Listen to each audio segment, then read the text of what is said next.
Yoruba. The Ultimate Guide to Ifa Spirituality, Isese, Odu, Orishas, Santeria, and more. Mari Silva.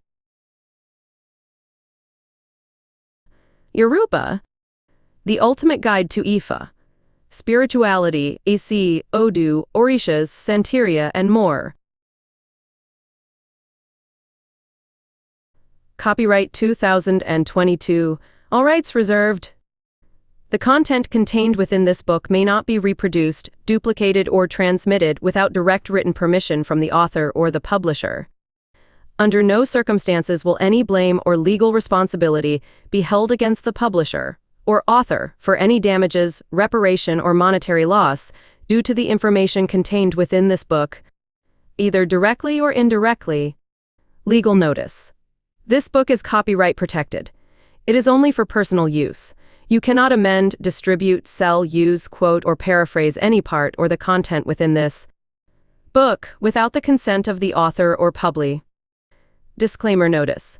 Please note the information contained within this document is for educational and entertainment purposes only. All effort has been executed to present accurate, up-to-date, reliable, and complete information. No warranties of any kind are declared or implied. Readers acknowledge that the author is not engaging in the rendering of legal, financial, medical, or professional advice. The content within this book has been derived from various sources. Please consult a licensed professional before attempting any techniques outlined in this book. By reading this document, the reader agrees that under no circumstances is the author responsible for any losses, direct or indirect, that are incurred as a result of the use of the information contained within this document, including, but not limited to, errors, omissions, or inaccuracies. Your free gift.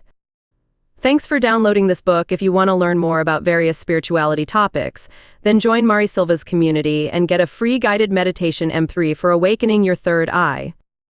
This guided meditation M3 is designed to open and strengthen one's third eye so you can experience a higher state of consciousness. Guided meditation M3. For awakening your third eye. Mari Silva.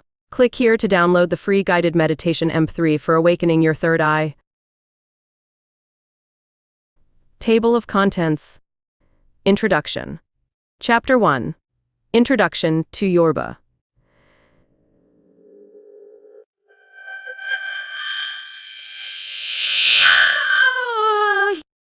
Chapter 3.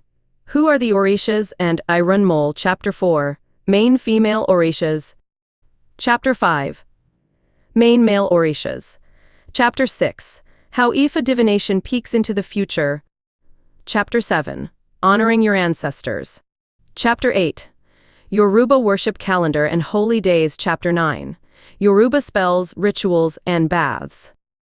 Chapter 10. How Yoruba influenced Santeria and others supreme deities. Bonus. Orisha offerings cheat sheet. Conclusion.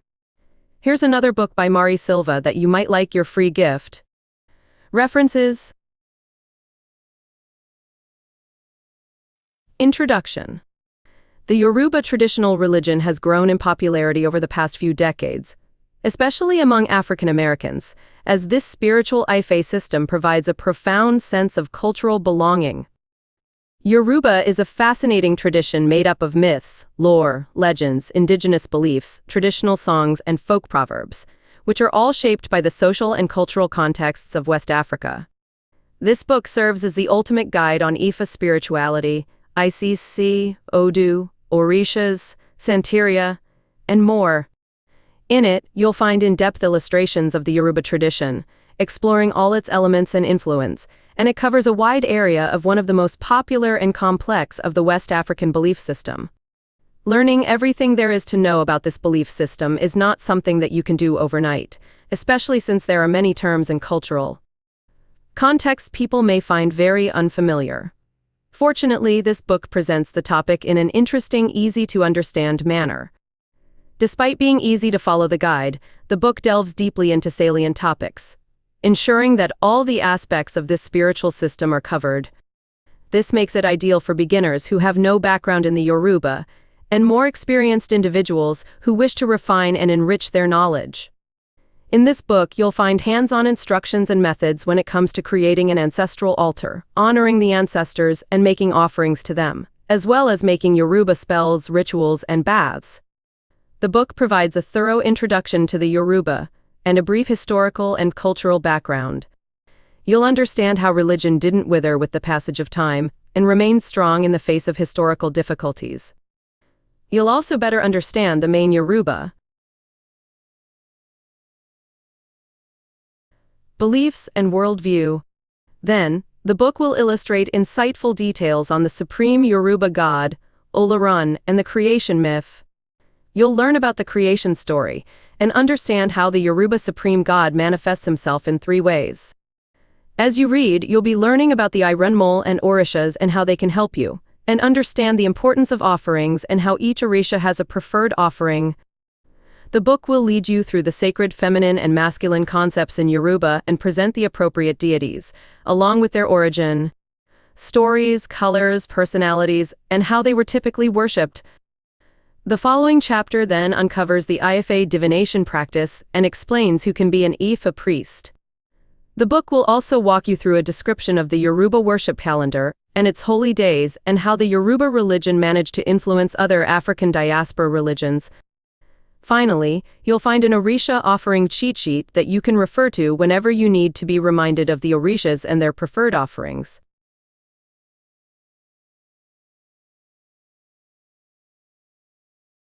Chapter 1. Introduction to Yoruba.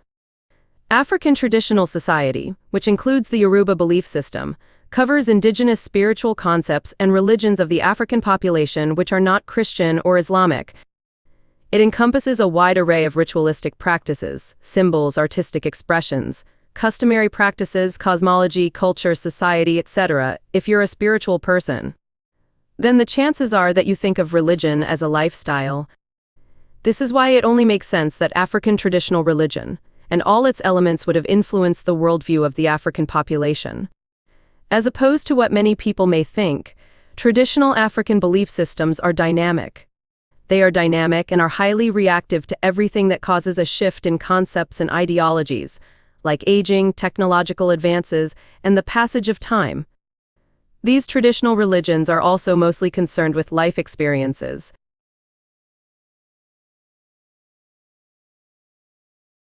Instead of being doctrine and faith-oriented, they incorporate a multitude of ceremonies, rituals, and other hands-on practices. This makes them incredibly relatable and tangible to those who practice them. The triple heritage. If you read about African religions, you may have noticed that academics usually bring up triple heritage. This is because African societies are typically a blend of Christianity, Islam, and indigenous belief systems, which are the triple legacy. You may even be surprised to know that even though the people who practice traditional African religion are considered a minority, Christians and Muslims who live in the region are involved in the practices of traditional religions in one way or another. The traditional belief system still influences various aspects of African societies, including its political, social, and economic facets. However, a large portion of the population has converted to Christianity and Islam.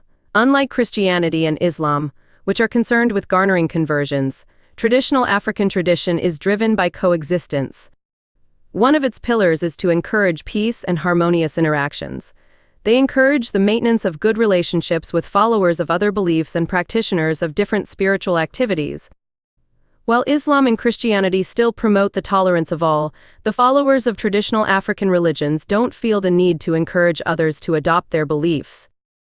The influence of traditional African beliefs, few people are aware that these religions have traveled far beyond the borders of their home continent.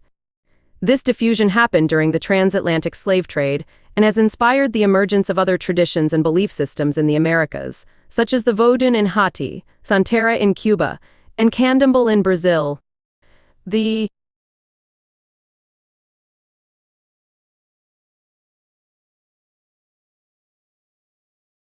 relationship and similarities between Yoruba and other religions, including the ones we had just mentioned, will be explored in more depth in the last chapter. African traditional religions' relevance and global reach made these beliefs very attractive to people on diasporic pilgrimages to the continent. In essence, African religions are particularly interested in reproduction, wealth, and health. This heightened concern is what set off the establishment of institutions and organizations made especially for matters like commerce, healing, and the promotion of the general well-being of the advocates and practitioners of African religions and the members of other religious groups. Society, gender, and the environment. While traditional African religions have set the tone for solid discussions regarding civil religion and society and community interactions, many people still believe that these beliefs conflict with modernity. Unfortunately, this has made minority groups, or the followers of this tradition, subject to inhumane forms of abuse. Women figure very prominently in these belief systems, which strongly emphasize gender dynamics and relations by highlighting female deities and, to a lesser extent, their divine male counterparts. Goddesses, priestesses, diviners, and other female archetypes are eminent in myths and tales. Modern-day feminist academics even refer to these traditions in their efforts to advocate for the rights of women and their role in African societies. Indigenous African tradition approaches gender in the sense that one is complementary to the other. The forces of the feminine and the masculine must work in tandem. Another very significant issue is that traditional African tradition discusses our interaction with the environment. These beliefs show a great deal of insight and discernment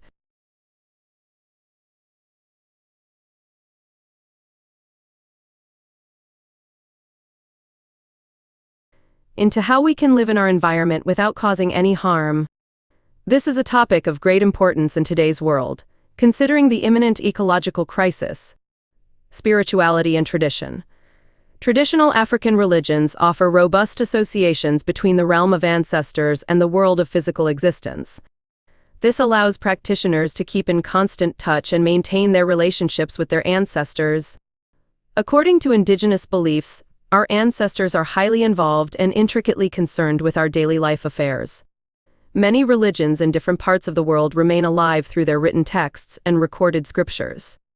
However, traditional African religion mainly relies on oral storytelling. These tales and oral sources have been elaborately integrated into the social and political structures, various forms of art, and other tangible aspects of culture. Since these traditions are essentially oral, they have left a window for variation and versatility used by various subgroups and multiple other African religions. The Yoruba Ifa tradition and other forms of orator still serve as significant sources of reference when it comes to understanding the religion's practices and its members. Worldview. Reading this chapter will help you understand what Yoruba, a traditional African religion, is. We uncover and try to explain the highly controversial origins and history of this traditional religion, the main Yoruba beliefs and worldviews, and how it remains strong in the face of discrimination and disparagement from mainstream religions and societies throughout history. The Yoruba in a nutshell. West Africa is home to a group of ethnic peoples known as the Yoruba. As of 2019, there were approximately 44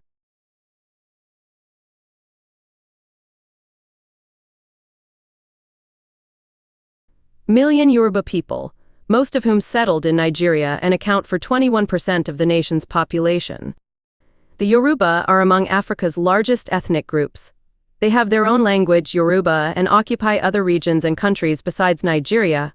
This includes but isn't limited to Ghana, Dominican Republic, Cuba, Jamaica, St. Lucia, Ivory Coast, Liberia, Venezuela, Brazil, Grenada, Sierra Leone, Trinidad and Tobago, and Puerto Rico. Port Galmad RD, Lisbon, Spain. Gibra, Verdi Canary, Para, Staf Gra, Morocco Rabat.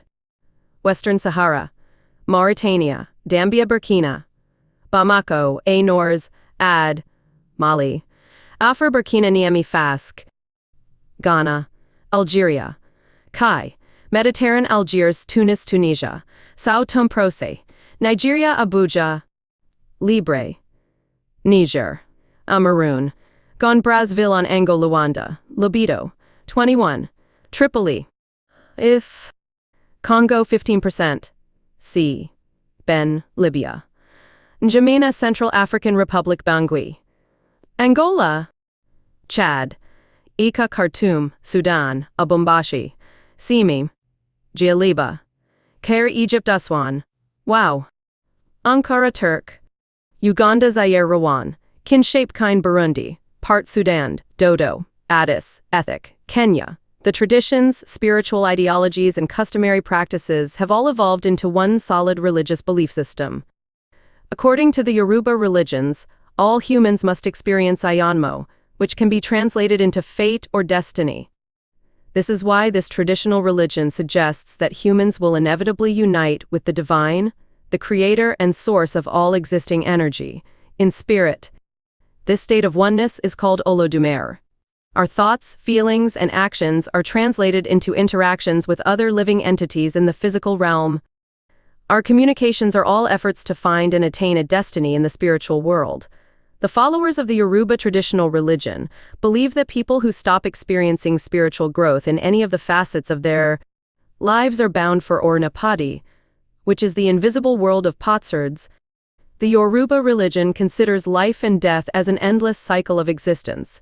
Its followers believe that humans constantly reappear in the form of a different physical entity as their spirits gradually develop toward transcendence. According to the Yoruba belief system, people's destinies are predetermined before they are even born. Their homes, families, partners, career, interests, and even the time and cause of death are all determined beforehand.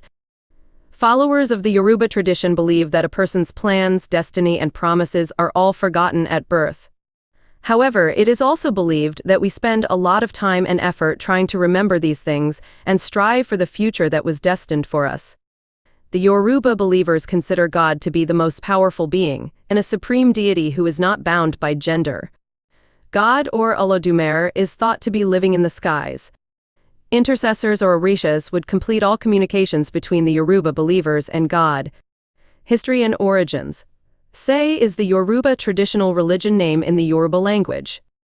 The word Se refers to the rituals, customs, and traditions that are widely practiced in the Yoruba cultural scene. This world is a contraction of two words, and Is. The former can be translated into origin or source, and the latter means tradition or practice. When combined, the words mean the source of our tradition.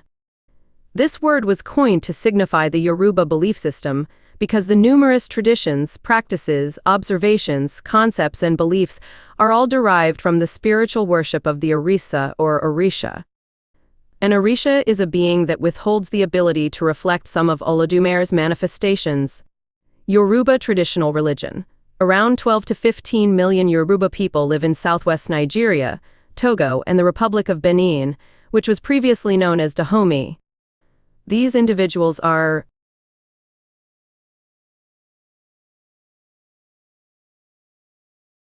considered to be the successors of one of the earliest and most prominent West African cultural traditions and belief systems.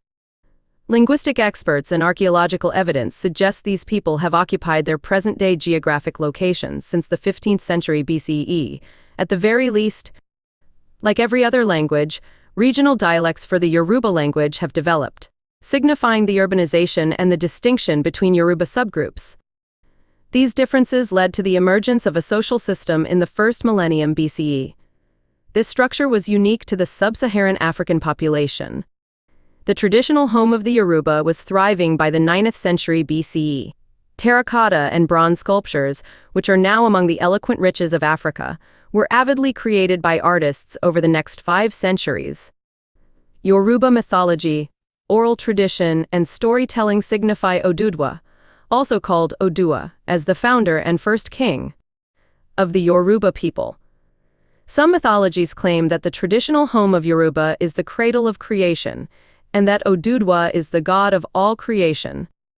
However, oral tradition and tales insist that the lore surrounding Odudwa's possession of the throne hints at the conquest, led by the people of the East, before the 19th century, of the Yoruba home. Odudwa's followers came up with an urban tradition and increased the archetype or prominence of the king. Even though there was a very robust socio-political structure of a town under the administration of a king or chief among the subgroups of Yoruba. Later on, those who wished to assert their political validity had to present evidence of their descent or relation to Odudwa, even if they were immigrants. Those individuals were named the sons of Odudwa. They wore adenla or beaded crowns. It was said that these crowns were presented to them by Odudwa himself to serve as a representation of their sanctified power. A controversial origin. For years, there has been controversy surrounding the ethnogenesis of the Yoruba as both a culture and religion. Numerous historians have studied models to try to determine the origin of the Yoruba population. Much evidence leads back to ancient Egypt. However, it is worth noting that many schools of thought disagree when it comes to the historical analysis of the Yoruba and its traditions. While some historians strongly believe Egypt was the motherland of the Yoruba, others insist that the existence of Arabs and white-skinned Egyptians contradicts the belief that the Yoruba was birthed in Egypt. It is believed that a source known as the Ife corpus is a chronicle of all mysteries associated with the presence of the Yoruba people. According to the source, the Yoruba people believe that the supreme god, or the Olodumare, is the creator of the universe and all other deities. Then, Oldumare and the other gods, including Orishanla, the arch-god who was greatly involved in the process, created humans. This is why it's believed that all human civilizations originated in the home of the Yoruba, which is traditionally known as Isle Ife. However, various Yoruba ethnogenesis religion cultural records don't encompass the elements of modern historical methodology. This means that it lacks accurate dating, the pursuit of historical validity and truth, reliable sources, external proof and structure. This is why it's likely that the information presented by the Ife corpus is no more than mere lore and mythology. Even though the different schools of thought affect historical traditions, a very popular trend among modern historians is the heightened interest in the relationship between the Yoruba and ancient Egypt. As we mentioned, it has become a very popular claim that the Yoruba peoples migrated from Egypt. They claim there is evidence of a religious and cultural link between the ancient Egyptians and the Yoruba. However, aside from the argument regarding the white-skinned Egyptians and the Arabs, many scholars insist there's no solid archaeological evidence of the migration of the Egyptians to the land of the Yoruba. If either population had interacted with the other, then, according to historians, it would have likely occurred during the pre-dynastic and dynastic eras, which explains the potential influences.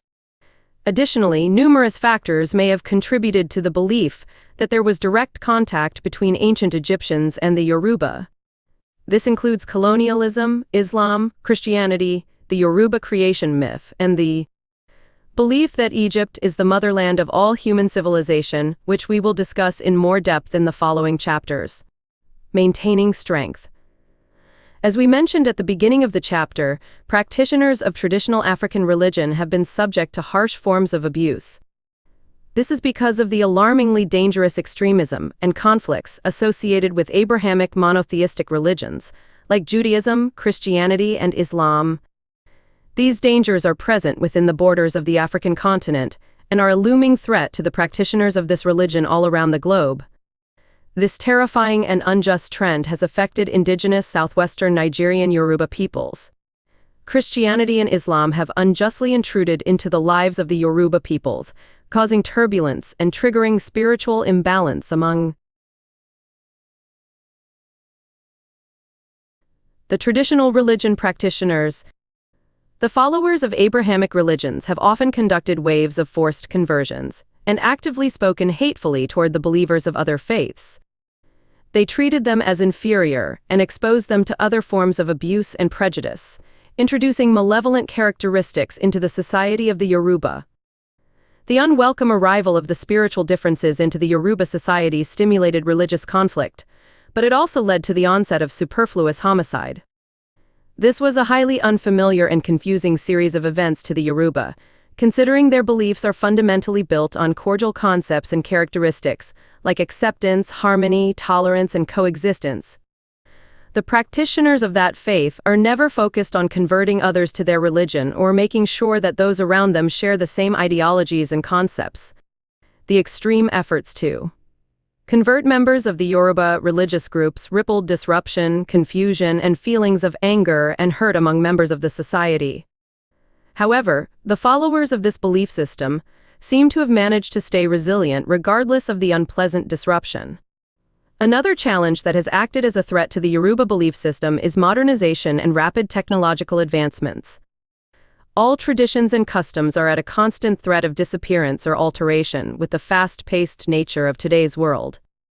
Traditions are typically replaced, forgotten, or entirely lost over time. Fortunately, the West African Yoruba peoples have maintained and kept a strong grip on their traditions.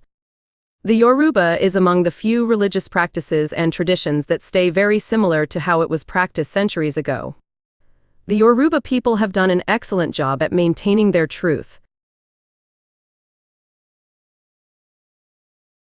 Lukumi, one of the Yoruba dialects, is the liturgical language of numerous divisions of the subgroups that emerged of the Vodun, Santeria, and Candomblé traditions. Nigeria was home to all of these religions. However, they were soon forcefully amalgamated with Catholicism at the start of the slave trade. Slaves were forced to adopt Christianity by their owners and the missionaries. However, their shipment destination was what determined their religious journey and spiritual beliefs. For instance, the slaves that ended up in South America were determined to keep practicing their Yoruba traditions. These traditions were inevitably blended with Catholicism to form Candomblé. Spanish-owned slaves, on the other hand, who ended up in Spain founded Santeria. Lastly, the slaves who found themselves in France created Vodun. The point behind incorporating their current beliefs into their forced practices was to ensure survival and maintenance of African beliefs and traditions. It was also a means of protection, as the Yoruba would be subject to harsh and severe abuse or punishment if they were found practicing their traditional religion. In response, they disguised their deities as Catholic saints and continued to worship them. They found saints whose characteristics most resembled their gods and assigned them to the corresponding Yoruba deity. This way it would look like they were honoring Catholic archetypes and celebrating Christian feasts when in reality, they were being loyal to their deities or Orisha. For instance, the Christian equivalent of Shango, the Yoruba king, is Saint Barbara. This meant that conducting a drum party for Saint Barbara was, in reality, one for Shango. The determination to keep the Yoruba traditional religious beliefs alive despite the endless challenges ensured that we have the information available. Otherwise, the chances are that little would have been known about this belief system today. This is especially true for a religion primarily relying on oral storytelling and tradition. The Yoruba religious tradition is among the most prominent indigenous African belief systems. This religion is highly versatile and adaptable. It also provides a great deal of insight and wisdom into topics of great importance, even to this day. This is perhaps why it is very relatable and appealing. Despite its complex and controversial history and the multitude of challenges it has faced, this religion has managed to thrive.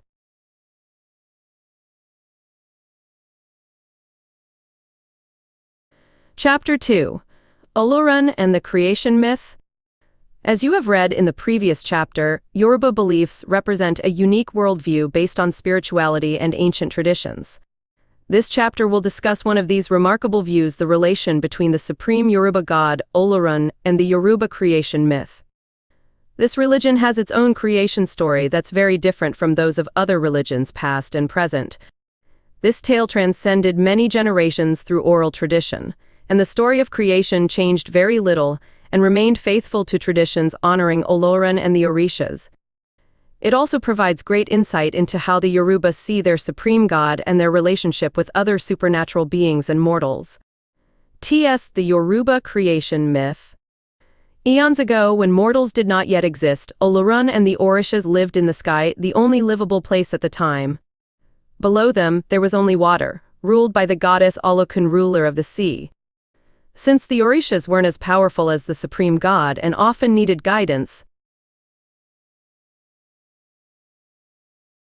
they all lived in a close community near a baobab tree. Here everyone found everything they needed to have a happy and peaceful existence. Despite having powers to do much more than that, they lived almost as mortals, tending to their daily needs. The Orishas created everything for their sustenance to pass their days, including stunning clothes and jewelry.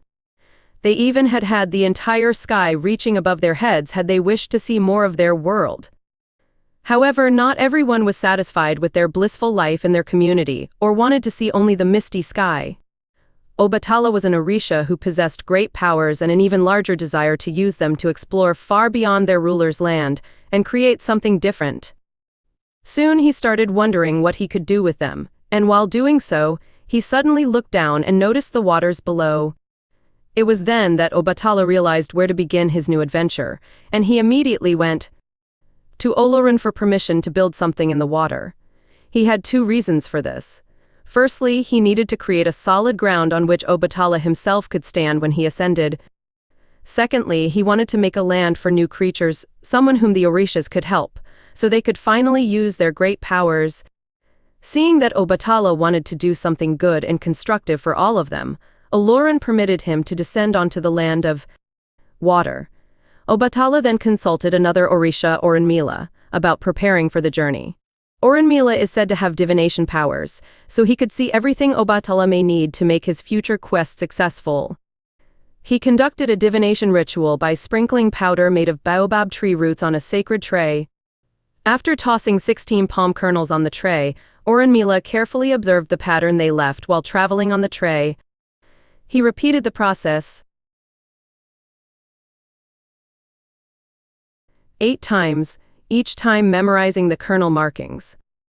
His instruction to Obatala was to collect some baobab seeds, maize, sand, and palm nuts to sow and a black cat for company. In addition, Irunmole said to Obatala that the only way to reach the waters was to climb down on a golden chain. He also instructed Obatala to collect personal items from the other Orishas and place them in a sacred egg. At first, Obatala was concerned about finding a gold chain long enough to reach all the way to the world beneath his. He had an idea to go to all the Orishas and ask for their golden jewelry, which he could melt into a chain. He took all the gold given to him to an Orisha known to have exceptional metalsmithing skills. This smith then created a chain long enough to safely help Obatala reach the waters. The chain also had several powerful hooks, so Obatala could secure himself and the items he was carrying with him. While the smith was making the chain, Obatala went on to find a seashell in which he could gather sand. He then put the cat, the baobab powder mixed with sand, and the maize into the bag and went to look around to find palm nuts and any other seeds he could take with him into this new land. When he gathered everything, Obatala secured the egg to his body with a piece of cloth, ensuring its protection during his climb. After this, Obatala took the bag with the rest of the items and was almost ready for his journey. His last task was to secure one end of the chain to post in the skies, so he'll be able to climb it safely. After 7 days and nights, his journey came to a sudden halt when he ran out of chain. However, the chain didn't reach the waters yet, so Obatala didn't know how to get lower to the watery kingdom. As he wondered what he should do next, he heard Irunmole calling to him to take the sand from the bag and begin pouring it below him. As soon as he started to spill the sand onto the water, to his surprise, it solidified instantly, creating a firm ground on which he could walk. Unbeknown to him, Obatala had made the egg so warm with his worrying that the spiritual possessions inside it turned into a bird ready to hatch. When it did, a bird named Sankofa flew from it, carrying the spirits of the Orishas. Landing on the solid ground, the bird immediately started to peck at the sand. And the Orisha spirits began to shape the land into mountains and valleys. This is how all these formations got their unique character. They inherited them from the Orisha's spirits themselves. Obatala finally unhooked himself from the chain and let himself drop to the ground when there was land as far as he could see. He decided to name this new land Isese, which can be translated as the area separating the waters. Eager to explore this new land, Obatala started to walk while shaking his bag and scattering everything from it to the ground. As he did so, the seeds he had in it landed in the soil, and they soon began to grow. In fact, they were growing so fast that they turned everything green without Obatala even seeing this at first. After walking for a long time, he finally turned around and saw palm trees that were already multiplying in his wake. Obatala had the cat for company, but he still needed to pass his time somehow, so he started to explore what he could make from the palm trees and the other plants growing on Isese. He made wine from the palm trees, but he was bored drinking it alone, One time, while enjoying the wine and fashioning small clay figures, he got the idea to create creatures he could guide and who could also keep him company. The clay figures were not perfect, and he still didn't know how to shape them, so he consulted Irunmole.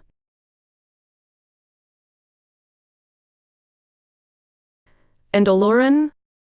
They have decided that the imperfections didn't matter, but the creatures should be shaped resembling the Orishas, and not the supreme being. It is believed it was Olofi who suggested this, saying the world needed more Orishas, but there could only be one god. After all, it's the Orishas who deal with nature and living things. As the number of living things multiplied in Ife, there should have been more guides to watch over them. However, not wanting to grant them the same privileges as the creatures living in the sky, Olorin decided to make these new creatures mortal, rather than immortal like the Orishas were. In addition to their physical differences, Irunmole also suggested that the new creatures have different essences. He said some should be better than others, but none should be perfect inside or out. This way, they could learn from their own errors and the mistakes made by others. Although they were to be supervised by the Orishas, the new species should be able to create and keep the balance in nature and amongst their own communities. In addition to this new species should know hunger and desire, none of which were familiar to Orishas. Given the enormity of the tasks he has been given, Olorin encouraged Obatala to plant more plants and sculpt other creatures, such as fish, insects, and other animals, before his ultimate goal: humans. All the other creatures could serve mankind as food, and while he was doing this, he would have more time to learn how to create a more physically, intellectually, and spiritually evolved species. Olorin also warned Obatala that humans would also need to have a lengthy period of development to achieve their full potential. Unlike the other species, which may mature in weeks or months, humans will require years of development to learn values such as kindness, sacrifice, and balance. After some time, curious about what's happening below, Olorin sent another Orisha to see how Obatala was faring. The report he received said that while Obatala made figures for his entertainment, he still wished they would come to life. He wanted to see them prosper and guide them along their journey. To remedy this, Olorin directed an enormous fireball he made from the explosive gases of the sky to Ife. Not only did this fire help create more habitable land, but it also baked the forms created by Obata. Finally, Olorin sparked life into all the different shapes across Ife using his own powerful breath. After witnessing Obatala's joy with this new life, Olorin sent the fireball back to the sky, where it became the sun. Realizing Obatala would need help with his task in the future, Olorin sent a couple more powerful Orishas, including Irunmole, to him. So Obatala and the other Orishas were doing this grueling work, and they were progressing nicely at least until it came the time to sculpt the physical shapes of the humans. As Obatala strolled around contemplating how to shape them into the likeness of the Orishas, he got tired and stopped to rest. As he happened to be beside a clear pond, he decided to drink from it. But before actually tasting the water, he noticed his own face, the reflection of an Orisha. Finally, having an idea of what the new forms of life should look like, he immediately started to create them from the bits of clay he found at the side of the pond. Obatala was quite pleased with the end result, and made many more clay bodies. He grew thirsty again a couple of times during his work, but he didn't always drink water. Sometimes he would reach for the wine to quench his thirst, and soon he was quite intoxicated. As a result, the clay forms started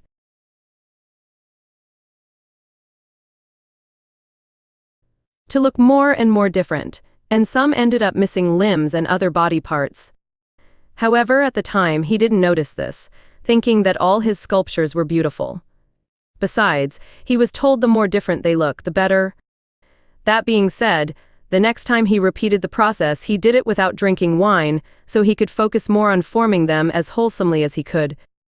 Finally, when all the creatures came to life, Olorin descended on the chain as Olofi to see the images of all the living beings. Seeing the vast number of new species, Olofi decided to give each Orisha several of them to guide.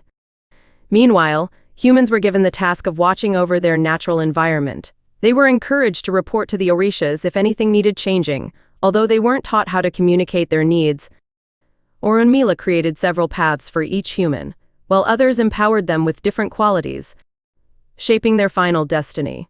Initially curious about the new life evolving around her water kingdom, Olokun didn't interfere with the work of the Orishas. However, seeing how much the new species usurped her domain, she grew angry and decided to take revenge. Taking advantage of the absence of Obatala while he was in his homeland, Olokun commanded her waters to swallow the solid land created by Obatala. The plants, the animals, and many humans died, and only a few people who thought to flee to the highest grounds and ask for help remained alive. They sought refuge and means to survive from Eshu, the only Orisha close by to help. Eshu also agreed to report what was happening to Olorun, but only after the humans offered a sacrifice to both him and Obatala. When Olorun heard what was happening in Ife, he immediately sent Irunmole down again, instructing him to cast spells to make the water retreat. Seeing the drylands reappear again, the human was very grateful to the Orishas and the supreme god. However, Olorun decided to empower them even more. Seeing that mankind was developing much slower than expected and still could not survive on its own, let alone guard its natural surroundings, he asked Obatala to make them stronger physically and give them larger organs, including brains. Under the tutelage of the Orishas, this newer human species has become more resilient and aware of its surroundings. In addition, the humans were trained how to communicate with their Orishas. They learned which offerings and prayers to make to which Orisha and how to appease them should they make a mishap and disappoint the Orishas or Olorun. Those who weren't taught this yet were under Obatala's patronage, along with all the deformed creatures: Olorun, Olofi, Olodumare, and the Orishas. While there was now a way for humans to convey messages to the Orishas, they could not do the same with the supreme god. As the owner of the skies and everything below it, the supreme god sat at the top of the Yoruba pantheon hierarchy. This ranking was maintained by the three representations of the supreme god, Olorun, Olofi, and Olodumare. Olodumare, the Almighty, was the maker of the lands and possibly the creator of the entire universe. However, this being never manifests or receives messages, not even via the Orishas. Its only purpose was to oversee its masterpiece. Olorun was the only manifestation people could perceive and was always present in the sky, like the sun. This representation helped maintain the natural order of things and enabled humans to enjoy the world Olodumare created. Apart from owning Orun, the land of spirits, Olorun also communicated with the Orishas, but only if necessary. On the other hand, Olofi was always at the disposal of the Orishas, and allowed them to convey messages to and from people. The Orishas also used this manifestation of the supreme god as an aid in learning everything they needed to communicate with the people. Thanks to this manifestation, the Orishas could teach them to be more respectful towards others and themselves. It helped them understand how to maintain themselves healthy mentally and physically. In addition, there are quite a few differences between Olorun and the rest of the Yoruba pantheon. For starters, unlike the Orishas, who can be both male and female, Olorun transcends both genders and is seen as a gender-neutral being. Olorun, as the supreme being, rules above everything and everyone else. The Orishas are only assistants, acting as the intermediaries between the Olorun and other beings. Yet, at the same time, for humans, Orishas are just as fundamental as the supreme god itself. Olorun's energy flows through other Orishas and can't be reached directly. Yoruba proverbs and the significance of Olorun. Ta nt olrum ed tmlas, who is as great as God, no human being knows tomorrow. This illustrates that no one is more knowledgeable than Olorun. No one knows what destiny holds for them, only Olorun does. So before acting impulsively, it's always worth considering several possible outcomes of your actions. You'll avoid getting into unnecessary trouble. Netalm, Olrum L Nfill. An adversary over whom one cannot prevail, one leaves for God's judgment. It means that if an adversary is stronger than you should let God rule over them. Even if you meet someone causing you great harm, it's best to leave them in God's hands. Oloran will know how to deal with them and will always impart the punishment they deserve. Olrum bd canon tbit essensen. Tapan ebtyn. Had Oloran made the black ant as large as a fly, it would have stung us to death. By the grace of God, the wicked lacked the power to do much harm as could otherwise be possible. Bad qualities are needed to balance out the good. But if not for Oloran, bad people would have no good in them at all, and this balance would not exist.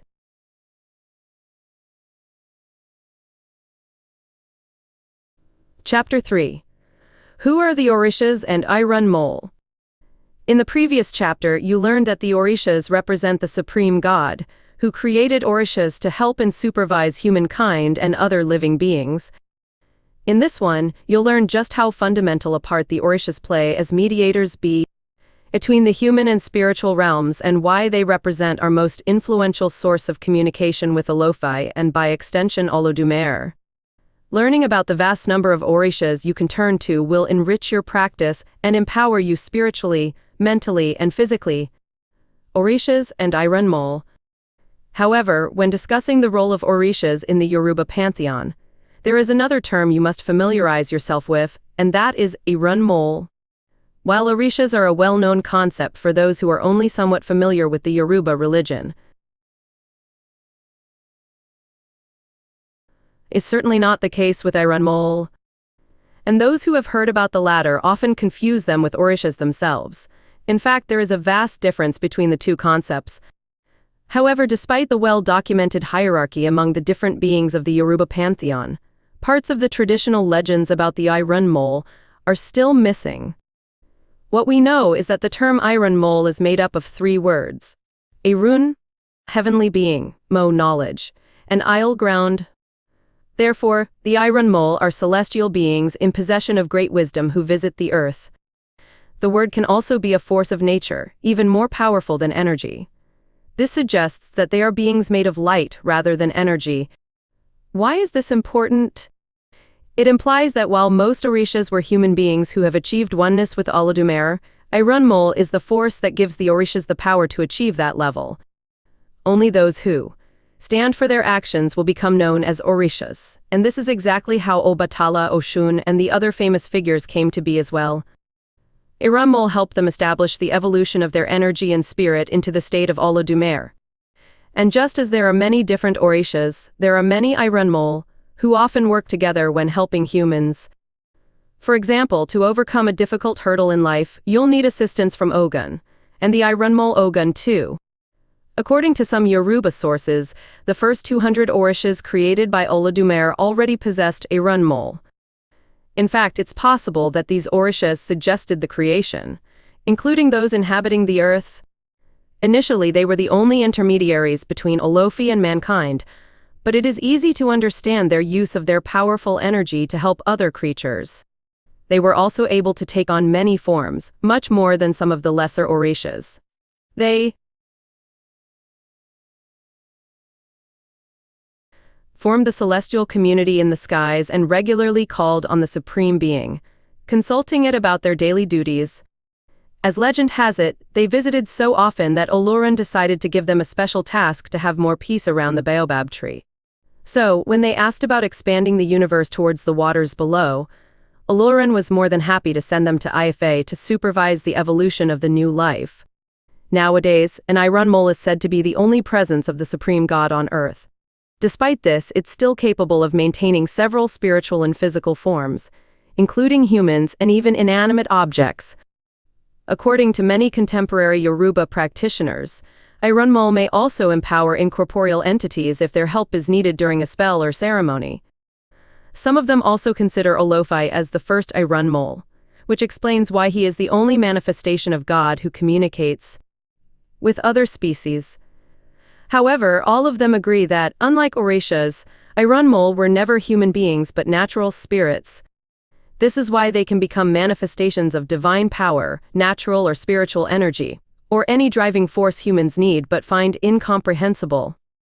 Only by moving away from their abstract description can one truly understand their importance in human lives. Whether you think of them as spirits of energy and light or highly achieving Orishas with special abilities, They can help you develop and transform your energy, raising it to a much higher plane.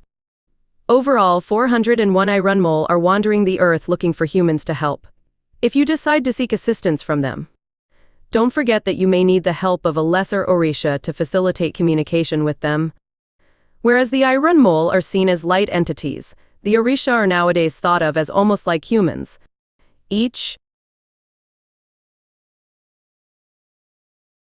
of them is associated with an aspect of nature in which they express their divine qualities. They can accomplish exemplary feats, which are duly recognized, yet humans can communicate with them. Of course, one must know how to honor an Orisha. Otherwise, they won't work with you. You must learn what they like and don't like to avoid getting on their bad side. While they often work as the intermediaries between man and Alofi or the rest of the divine world, the Orishas can sometimes work against humans as well.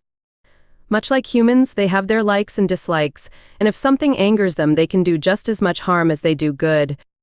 While this changeable mood can seem like an off-putting quality, this human attitude makes them so relatable. We can see they have their own flaws and virtues, just as we do, and new practitioners are always advised to look for an Orisha they can relate to best. Working with an Orisha allows you to form a personal connection with them. You gain a guide and a counselor in a being you can identify with, and the more you get to know them, the stronger your bond will become. It's also a quality that contributes to the continuity of this belief system, not forgetting its influence on the development of so many contemporary African and South American religions. Fortunately, there are many Orishas a Yoruba practitioner can turn to, and this book will discuss the most important and helpful ones in the following chapters. Each Orisha has its own prayer bead or elik in numbers in Yoruba culture, and despite there being so many, they even recognize each other from their number. Some of them are said to have been present as Irunmole when the earth was created from the ancient water kingdom, while others have come into being much later. These were most likely human beings themselves, who transcended into a semi-divine existence. Each Orisha communicates and manifests differently. Some appear as natural landmarks, such as mountains, rivers, or trees, while others emerge as familiar human beings or animals. According to the ancient Yoruba legends, Orisha didn't know hunger, thirst, and desire at one time, as these are all unfamiliar to celestial beings. However, as their numbers grew and they spent more and more time with mankind, they gained the ability to eat, drink, and love, just as humans do. They have also learned to enjoy music, making them easy to appease. Moreover, each of them has their own favorite foods and other items they like to receive as offerings and gifts. Suppose you make an offering to an Orisha in a way they are accustomed to, and you offer them something they like. In that case, they will recognize the gesture and come to your aid right away. The research will teach you more about their likes and dislikes, and observing the forces of nature they govern is even more helpful. When you conduct your research, remember that Orishas often work together, so you should always observe how the forces of nature interact with each other. For example, the Orisha ruling over rivers will work with the one governing the seas that the rivers flow into. The way the river flows and its rising and falling also reflect Orisha's changeable mood. As you observe their work, you'll get a better understanding of the complex ways of the Orishas. You'll see their celestial force, as well as their human qualities. This will empower you with the knowledge that they are in a way no different from you, making it that much easier to form a deep bond with them. If you manage to establish a mutually respectful relationship with an Orisha, one day, when you need them the most, you may come face to face with them. Orishas and Ash. Although their role as messenger between the Supreme God and us cannot be denied, the Orishas can be even more helpful in healing practices. The Orisha's ash can subdue misfortune and evil, cleansing your soul and helping it grow until you reach the desired level. For many, this means achieving oneness with Olodumare, but even if your goal is to heal past wounds, ash will be of great assistance. But what is ash, and how does it affect you?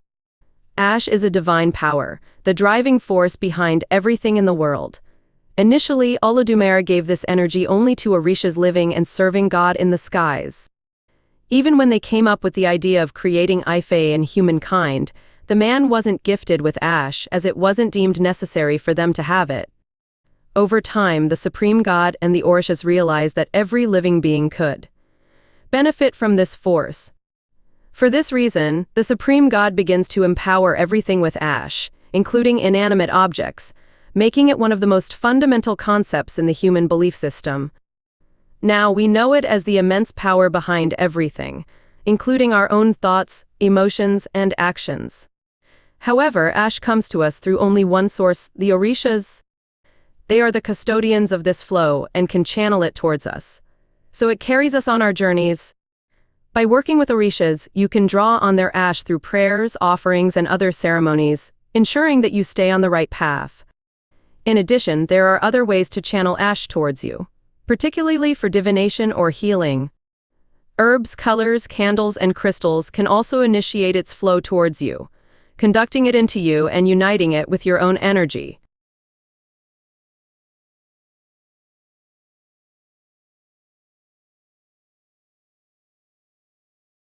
Working with ash might be easier than you think, as it is accustomed to receiving voiced words such as prayers, songs, curses, and praises. Sometimes, even an everyday conversation can attract it, encouraging you to make things happen and achieve the change you wish for in your life. For the same reason, you must be very careful how to use it. Your entire existence may depend on it. Not only does ash have sacred characteristics, but its social ramification often goes beyond anything imaginable. Anyone who learns how to experience and use this essential life force becomes an authority figure. At the same time, through their own initiation, they become subject to its willful effect that changes their lives forever. You may learn to command this power, but you'll depend on it even more. Except, now you'll know how to employ it in your rituals when invoking particular Orishas or even Olofi should you need their help. Working with an Orisha means recognizing the uniqueness of their ash and knowing when they may be useful for you. Recognition of their autonomy is also a sign of respect, which in turn will earn you their trust and a much more amicable relationship with them.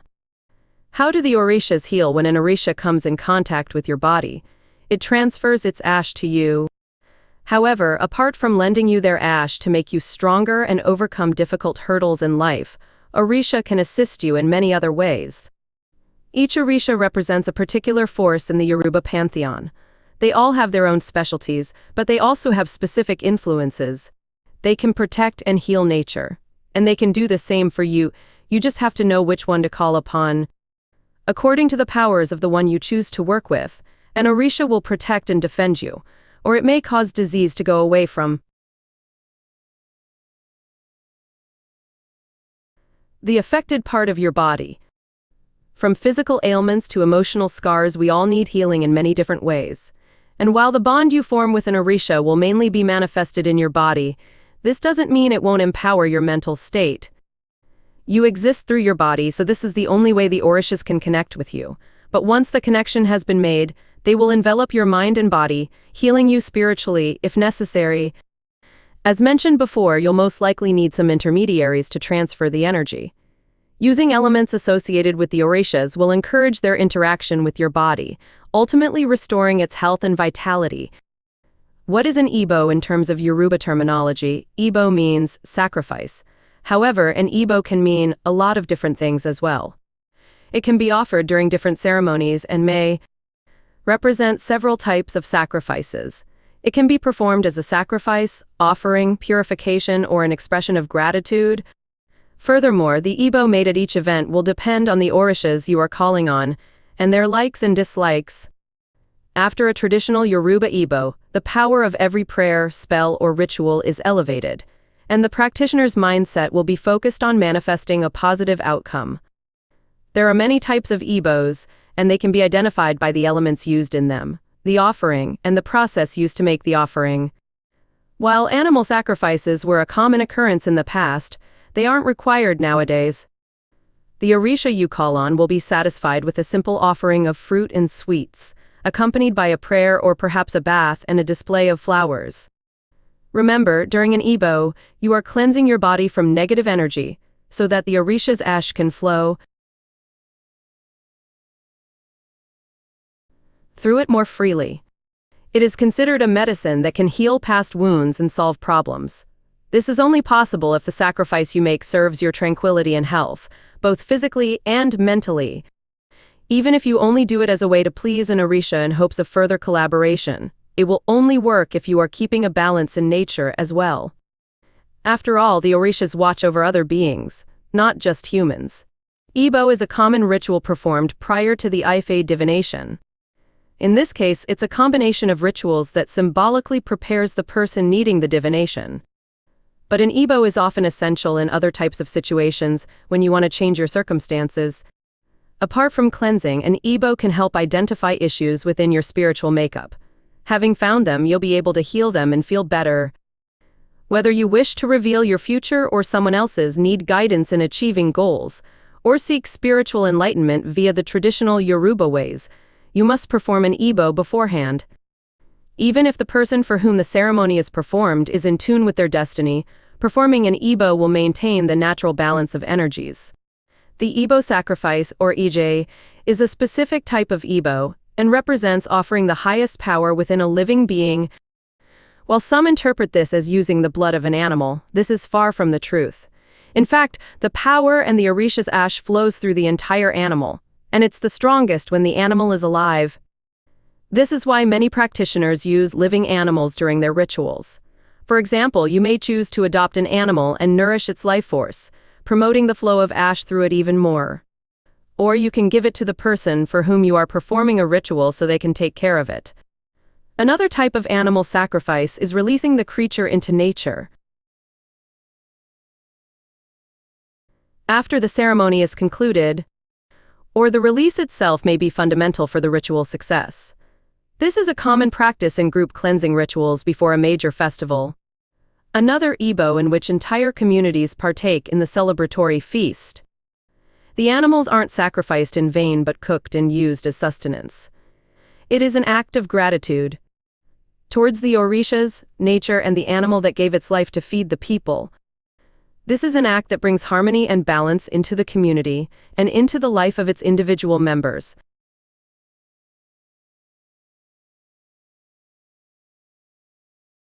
Chapter 4. Main Female Orishas. We have talked in the previous chapter about Orishas and their role in the Yoruba religion. Up to this day, the Yoruba gods still fascinate people. As the intercessors between the supreme deity and humans, the Orishas play a huge role in the Yoruba religion. There are different types of Orishas, and they represent the forces of nature. As mentioned in previous chapters, there are male and female Orishas. In this chapter, we will focus on the main female Orishas. WW0. Doodle. WWW. Nuwu. Mary Mai. Ayao. Ayao is the goddess of the air. She lives in the forest or in the sky, and when she travels she becomes a cyclone or whirlwind. Ayao never touches the ground. For this reason, all her ceremonies take place on a table. She is given to Oya's children, but nowadays she is given to priests and priestesses. When Oya initiates perform a blessed birth, Ayao tends to the spirits they collect. She uses these spirits to help her sister Oya in battles. Origin story. Ayao is the younger sister of Oya, who is another Orisha. She and her sister are highly revered. Ayao lives in the sky to protect the spirits who go through her clouds to live in the Olofi kingdom. She works with the nature Orisha Osain, from whom she learned magic and botanical knowledge. She uses 9 stones, a crossbow, and a quill. Personality. Ayao is a very powerful and fierce warrior. She is known as a very smart Orisha, and she has an abundance of magic knowledge and witchcraft. Colors. You'll find the colors associated with Ayao are the colors of leaves and barks, different shades of brown and green. Oya. Oya is the goddess of the weather. She represents storms, hurricanes, and wind. She is a tall and beautiful woman. She is one of the 7 African powers. She is one of the most powerful and feared Orishas. Women call on this Orisha to help them resolve disputes, which is why she is considered a protector of women. She guards the underworld to help transition the newly dead from our world to the spirit realm. She is also associated with funerals. By rotating her skirt while dancing, Oya can summon tornadoes and lightning. She can alter the cosmos, which is required to bring balance to the universe. Oya can manifest as a beautiful woman or a horned water buffalo. Mothers who suffer from miscarriages and want to get pregnant offer drinks and food to Oya. She cures Lyme diseases and protects against tornadoes, storms, hurricanes, and lightning. She can also protect the living from being haunted by the dead. Origin story. According to a Yoruba legend, one day, Ogun, the god of war and iron, saw a striking horned water buffalo coming out from the Niger River and transforming into a very beautiful woman. He followed her as she walked like a royal and couldn't help but fall in love with her. He begged Oya to marry him, but she was hesitant. However, Ogun told her that he knew about her bovine identity and threatened to reveal it if she didn't agree to marry him. They got married and he loved her passionately. However, during an argument, Ogun accidentally revealed her secret. Oya then left him and married his brother Shango, the god of thunder and lightning. She was his trusted advisor and would fight side by side in battle. However, Oya was barren, so she sacrificed a piece of cloth with the colors of the rainbow. It worked, and she gave birth to 9 children. Personality. Oya is extremely intellectual and powerful. She is a brave warrior who never backs down from a battle. According to legend, she would grow a beard and wear pants to fight like a man during wars. She is a strong protector, especially to her children, and has helped out every Orisha. This powerful Orisha can summon any natural disaster to destroy men, lands, and cities when angered. She also has psychic abilities that enable her to see things beyond our world. Colors. The colors associated with Oya are black, reds, oranges, maroon, and shades of purple. Food and offerings. Oya prefers fruits like purple grapes, purple plums, back grapes, and star fruit. However, her favorite food is eggplants, so a traditional offering for Oya should be 9 eggplants. Simply cut 1 eggplant into 9 pieces if you can't afford 9. And 9 is the number associated with her since she has 9 children. Other offerings for Oya include flowers, red wine, bean fritters, legumes, and tobacco. You can present the offerings by bringing them to cemetery gates or setting up an altar at your home. The best meal for an Oya ritual is 9-bean soup or eggplant with rice. Yewa. Yewa is Oya's sister, and like her siblings, she is also associated with graveyards. She is the goddess of death and virginity. She works with Oya and lives in the cemetery. Yewa is considered the queen of corpses, as she protects them from the moment they die until they are buried. She then delivers them to Oya. According to legend, Yewa would dance over the graves to reassure the dead and let them know they were protected. She also protects the innocent and punishes anyone who disrespects the cult of the dead. It is also believed that Yewa would transform into an owl to perform her guarding duties unnoticed. Since she is also the goddess of virginity, her devotees must remain celibate. Origin story. Yewa wasn't always the goddess of death. She used to be a water Orisha. She is the daughter of Obatala, the sky father and the god of purity, and was known for her exquisite beauty. According to legend, Shango, famous for being a womanizer, seduced Yewa when she was very young and got pregnant. However, she was given a potion that caused her to abort the child. She was devastated by the incident and punished herself by residing in the cemetery. However, there is another version of the myth. It said that she loved Shango but didn't give in to her feelings and remained a virgin. She was ashamed of her feelings and confessed to her father, and he sent her to the realm of the dead, where she remained a celibate. Personality. Yewa is mysterious, shadowy, and very regal. She has a very serious personality, and she despises humor, promiscuity, and sexual banter. She also hates cursing.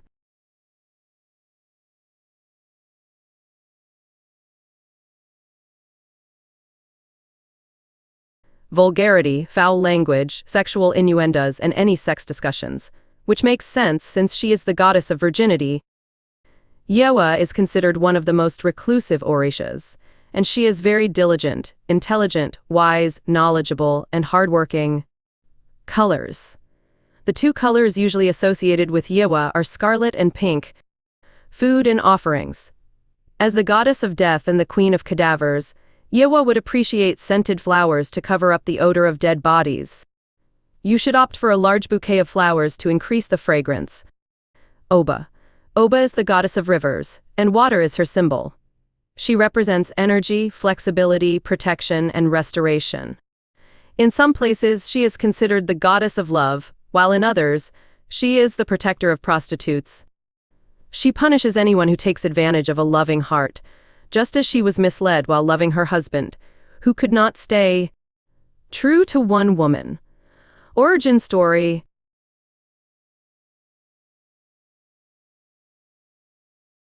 The story of how Oba became the goddess of the river is a very sad one. She was Shango's first wife, but she was aware of her husband's wandering eyes. She didn't mind sharing him as long as she remained his only queen.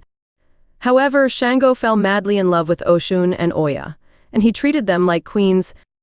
Oba was extremely frustrated and jealous of how her husband loved these women.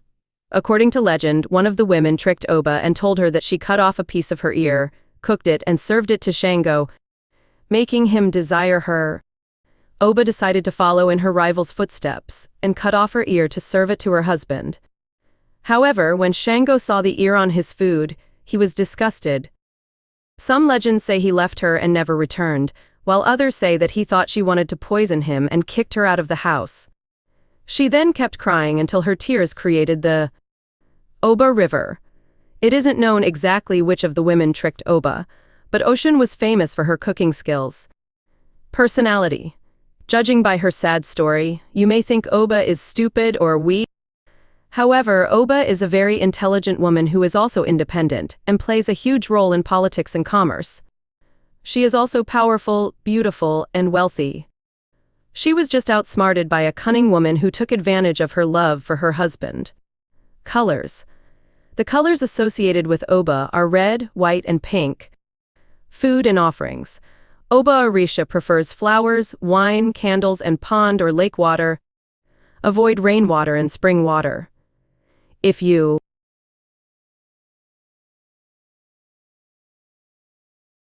plan to cook a meal for this Orisha, opt for beans with shrimp and onions.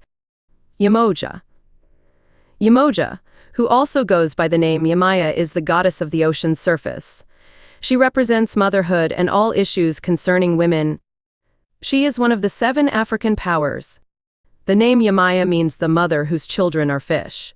This name signifies the many devotees she has, which are as numerous as the fish of the sea. Additionally, she has many children since she is the mother of almost all the Orishas. She lives in the sea and is associated with salt water. Origin story.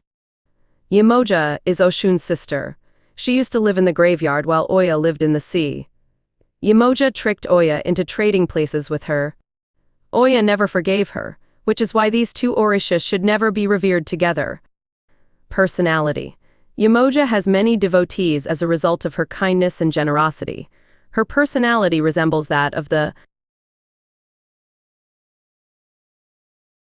sea. She is giving, beautiful, profound, and filled with treasures. However, just like the sea, you should avoid making her angry. She also likes to keep everything and everyone she loves close by. Colors. The colors associated with Yemaya are white, pearl, and blue. Food and offerings. To appease Yemaya, opt for perfume, seashells, coral, jewelry, flowers, her favorite are white roses, and scented. When it comes to food, this sea goddess soap prefers watermelon, pomegranate, and all other wet, seedy fruits and vegetables. She also enjoys proteins like duck, fish, and lamb. Yemaya prefers coconut cake, pork cracklings, banana chips, and plantain for snacks. You can place the offerings in the ocean, or build an altar at your home. Osun. Osun, also spelled Oshun, is the goddess of the river. She is one of the female deities of the 7 African powers. She represents love, romance, beauty, and wealth. She dominates anything that flows like honey, water, milk, and even money. Osun has healing abilities for the reproductive organs, among other human body parts. She is usually called on to help with fertility issues and to provide employment, protection, wealth, and love. Osun usually manifests as a gorgeous woman or a mermaid. She always carries a mirror with her to admire her own beauty. Origin story. According to Yoruba legends, Olodumare, the supreme god, sent male gods with Osun to create a world on earth. However, the male gods were dismissive of her and her help. Osun grew tired of not being appreciated and decided to leave. She resided on the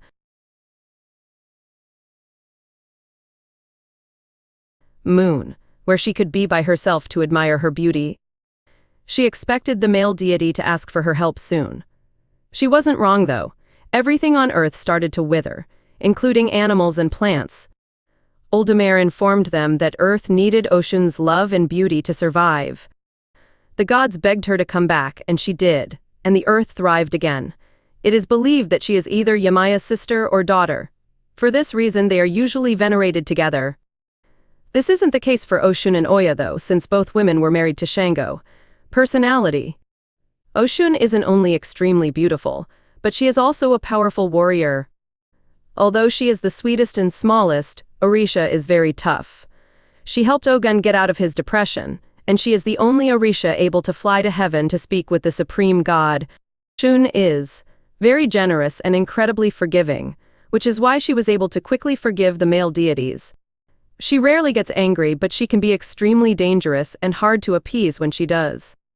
Colors. Osun is associated with the colors orange, yellow, and gold, food and offerings. For the beautiful Osun, focus on feminine items like brushes, mirrors, perfumes, or makeup. This deity of love would also appreciate flowers. You can also offer her fans made from yellow sandalwood or peacock feathers. When it comes to food and drinks, Osun loves chamomile tea, and her favorite meal is spinach with shrimp. You should opt for honey if you want to please her, since it is her favorite offering. However, you must taste it first, or else the offering will be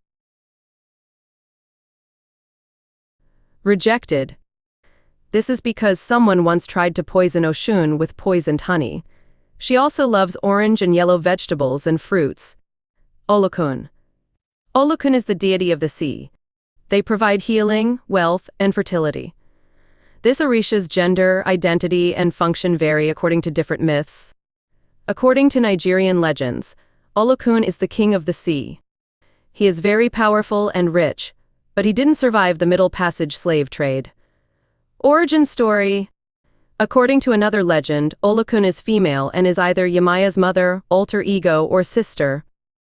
As mentioned, Yamaya is the Orisha of the surface of the sea or ocean, and Olokun is the goddess of the deepest and darkest parts of the sea.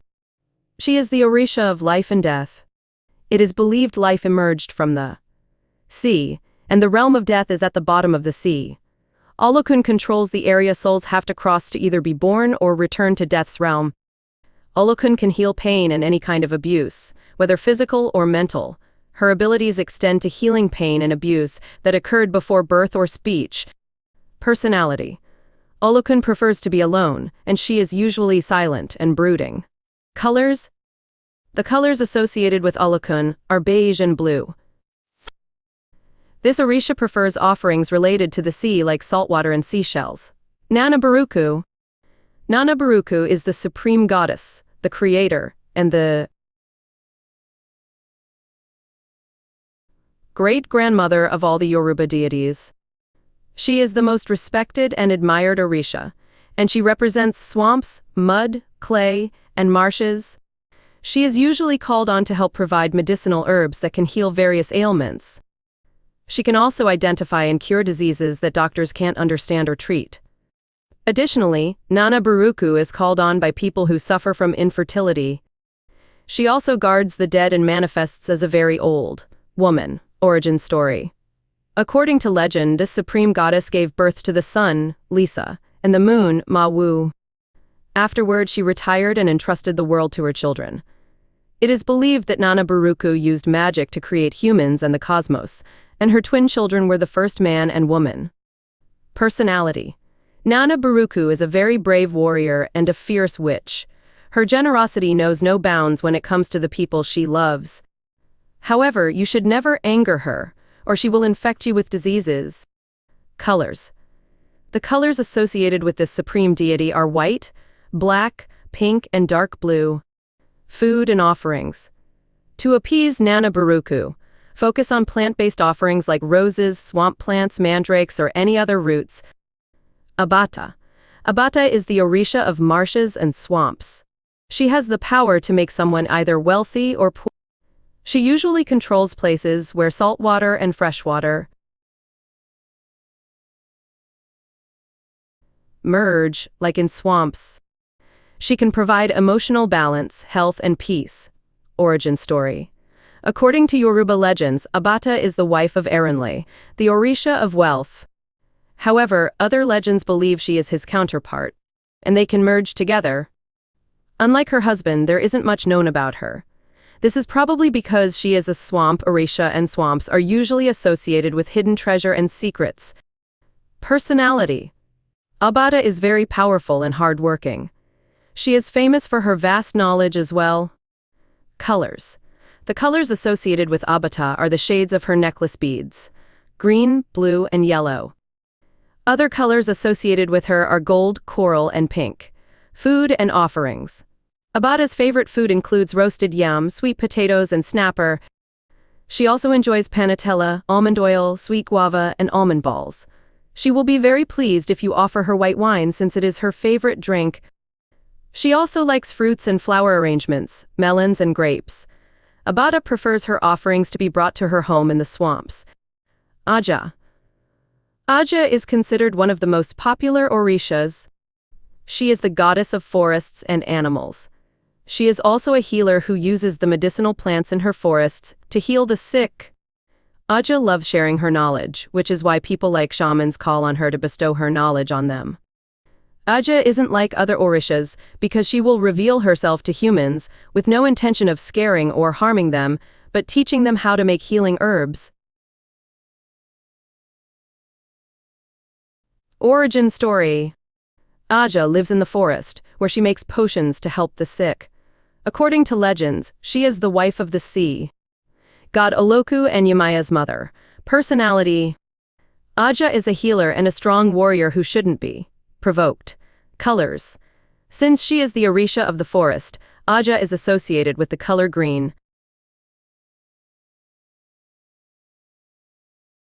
Chapter 5.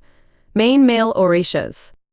The Yoruba religion, which originated in West Africa, is home to a plethora of deities and supernatural creatures, including supreme beings and the Orishas, the intermediaries between mankind and the divine. Previously, we learned of the female Orishas. This chapter covers their male counterparts.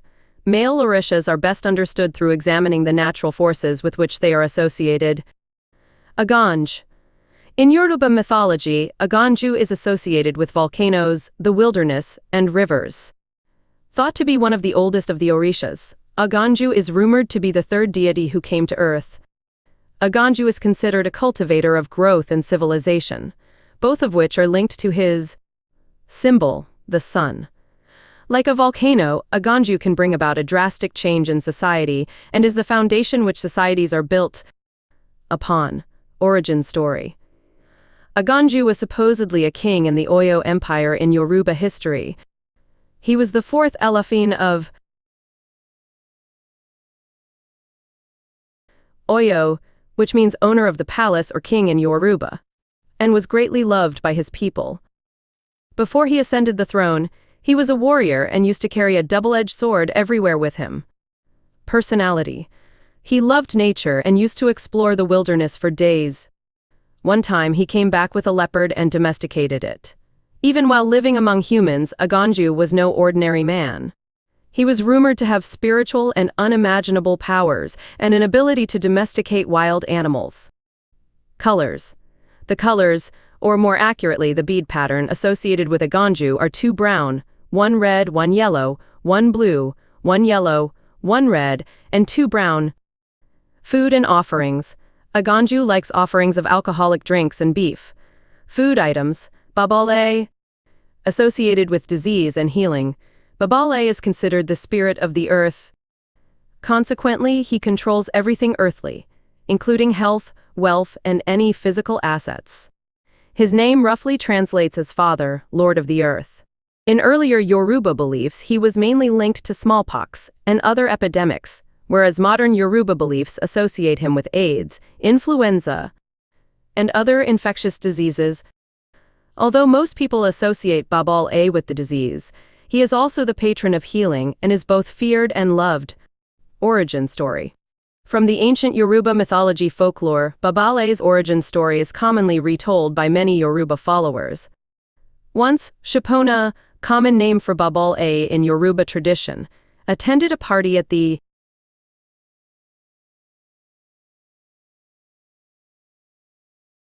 Orishas, where he stumbled and fell.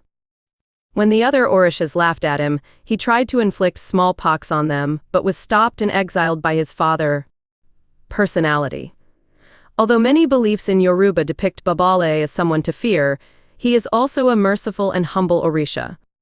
He is associated with healing as much as with disease. He also helps people with terminal diseases to get peace by guiding their souls to the other side. Colors. The sacred colors associated with Babale are blue, yellow, and purple. Food and offerings. The food offerings Babale favors are black-eyed peas, beans, popcorn, rum, and tobacco. Irunmole. Irunmole, commonly known as the elephant of the earth in Yoruba, is considered the deity associated with healing, medicine, and comfort.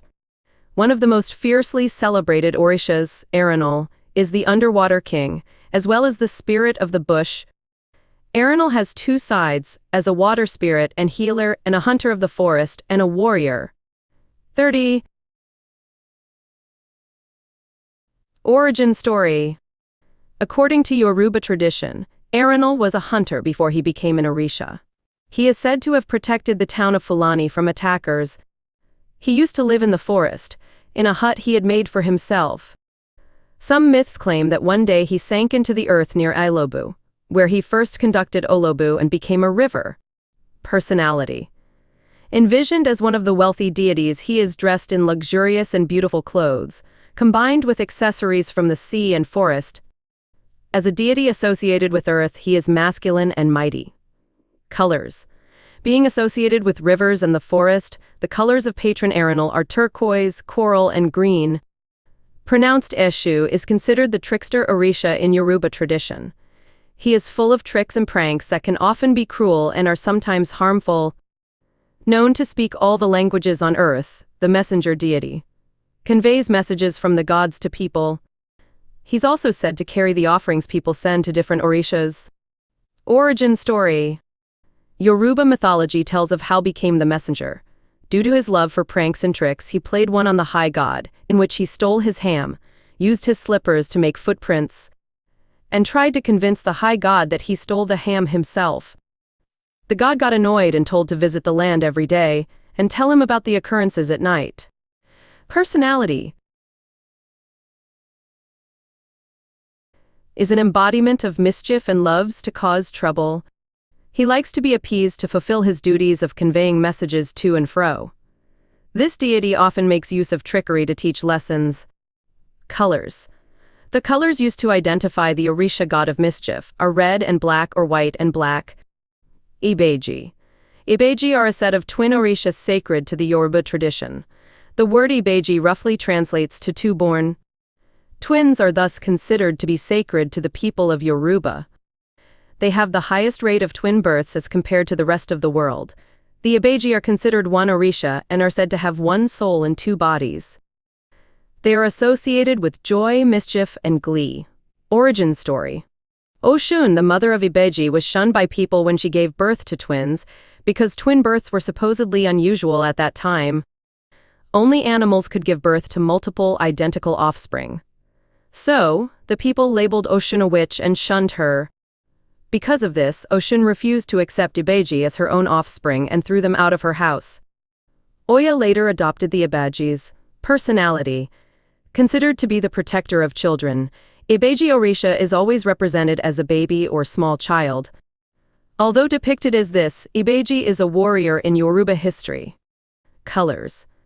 Usually red, white, and sometimes blue colors are associated with Ibeji. Food and offerings.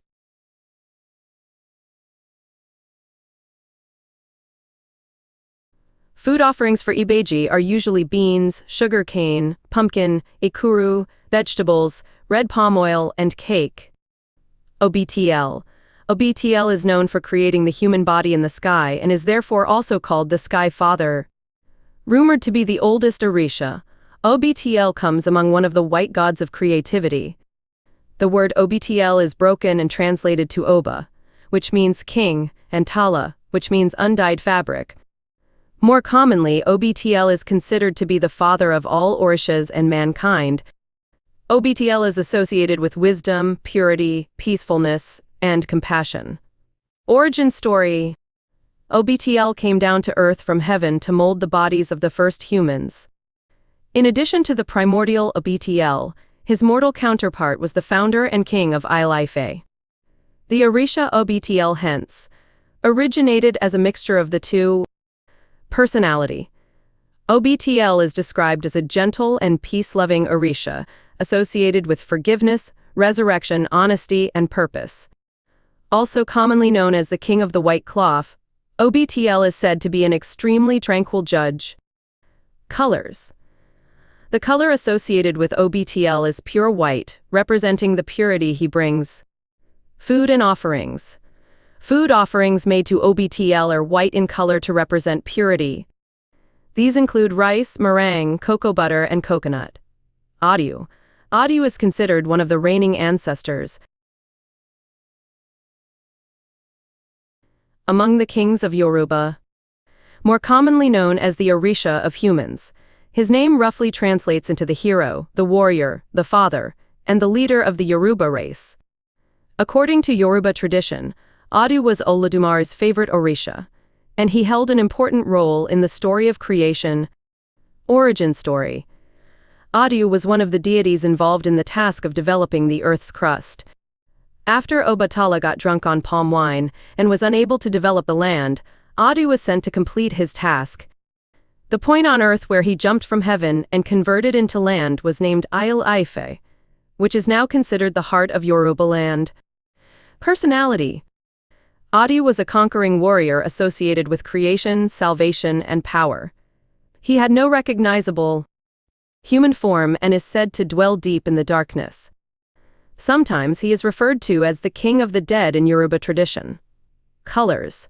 Although Adu is associated with death, his colors are white and opal. Jien, Ogun, also called the Orisha of Iron, is known as the father of civilization in Yoruba mythology. He is said to be a protector of his people and a very just leader. Known for his creativity and intelligence, he invented the many tools humans needed for their survival. Otherwise, the earth would have remained a wilderness. He is also known for his strength and sacrifice. He supposedly cleared the path for his fellow Orisha to come to earth with his knives. Origin story. Ogun's origin story tells how he ended up being the Orisha of Iron. The Orisha and humans are said to have once existed together on land. Both of them leveled land to create more space to live. However, when the population increased, it became more and more difficult to find land and cultivate it. The tools used at that stage were made of wood, stone, or soft metal. One by one, all the Orisha tried to clear the land. However, none of them were able to succeed. This was when Ogun cleared the path with his iron knives. The other Orisha then made him a ruler in exchange for his knowledge about iron but later banned him. However, humans still remember and worship him to this day. Personality. There are two sides to the personality of Ogun: protective, fierce, and bloodthirsty versus creative, innovative, and intelligent. He can be the angriest warrior out of all Orisha at times, while also showing a creative and calm side when designing his tools. He liked to hunt with his handcrafted tools in densely forested areas. Colors. Being the Orisha of iron and war, the colors associated with Ogun are green, red, and black, signifying the forest, fire, and war. Food and offerings. Ogun prefers sacrificial offerings of catfish, alligator pepper, palm wine, roosters, red palm oil, and the like. Oko is considered the farming and fertility deity among the Orishas. He is said to hold the secrets to farming and maintaining fertility in crops. He maintains the stability of life through his rotation of crops, which provides humans with nutrition to survive. Oko is also the judge of Orishas, and jumps to the defense of any female when an argument arises. Origin story. Oko was given a piece of mechanical contraption by Ogun to help with his crops. It consisted of 2 oxen, which he became symbolized by. He was the first one to build a farm and cultivate the land to feed his family. Personality. Oko has a warm and harmonious personality. He is all about growth and the cultivation of life. Moreover, he is a trusted advisor for women and helps infertile women bear children. Colors. Oko is associated with the colors light blue and pink. Food and offerings. Food offerings made to Oko can include all sorts of harvest food, dried meat, beans, yams, and slugs. Osanyan. Osanyan is largely associated with plants, healing, and magic. He is a strong wizard, well respected for his magical abilities. He is the deity who has extensive knowledge of the medicinal purposes of herbs, roots, leaves, and plants. Many faith rituals in Yoruba involve Osanyan's plants and herbs. Origin story. Osanyan was a crippled Orisha, missing 1 leg and 1 arm, and was blind in 1 eye. However, his brother Irunmole wanted Osanyan to feel better. So he asked Osanyan to pull out weeds from the crops early in the morning. When Irunmole returned the following evening, he found his brother crying in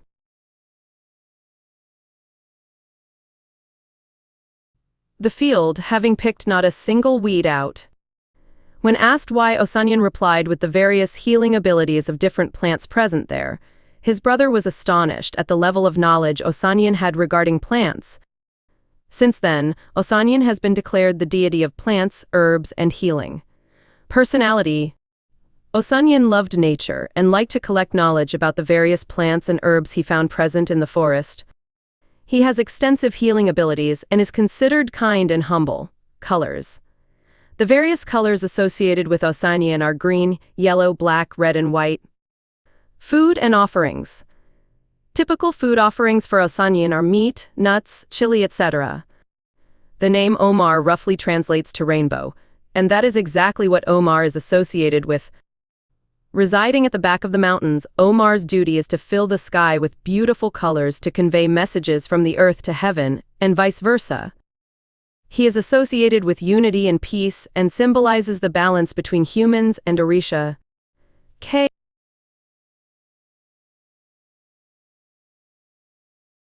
Origin story. When the earth was created, the Orishas and divinities came into existence.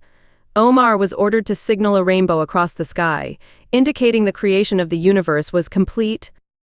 Omar carries messages from Oluran, ruler of heaven, to earth. Personality. Omar controls change, movement, and mobility. He is all about transformations and cyclic processes. His personality is very kind and giving. He loves the humans very much and showers them with blessings. He also controls rain and drought. He is also said to be the protector of children and controls the umbilical cord, since it is considered the link between our world and that of our ancestors. Colors. The colors associated with Omar are white and silver. White is the color through which the different prism of rainbow colors is formed. Food and offerings. Omar's favorite food is boiled white corn with coconut. He also likes rum.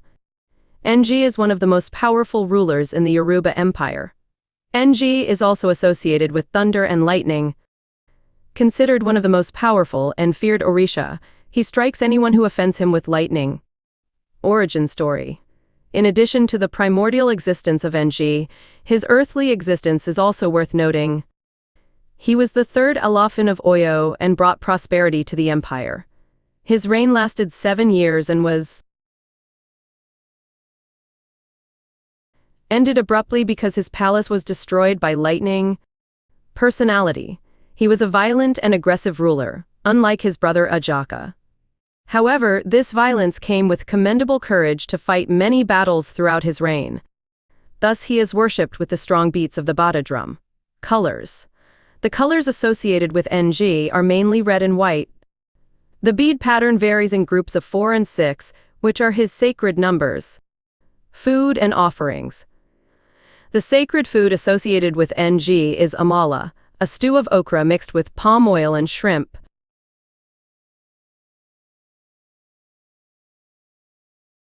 Chapter 6. How Ifa divination peeks into the future. Since the beginning of time, divination has been an aspect of all cultural experiences and practice, in one way or another. This practice comes in numerous forms across the globe. It can be diagnostic, in the sense that it's used to detect illnesses or ailments, forecasting, implying that it's used to determine future events, and interventionist, so that practitioners use it to change the destinies of their clients.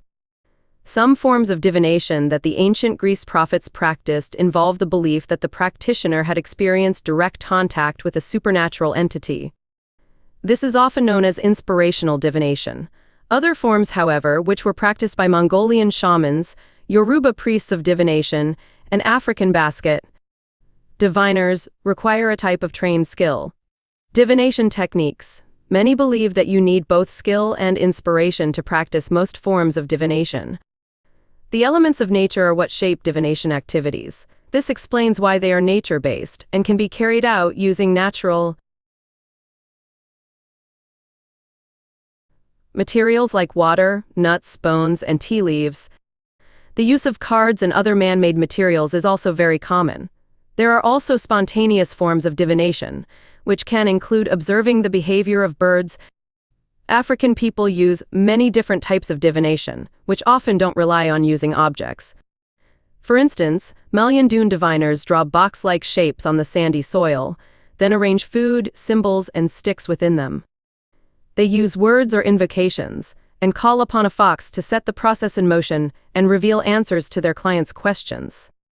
When the fox comes to eat, the objects in the box get moved around.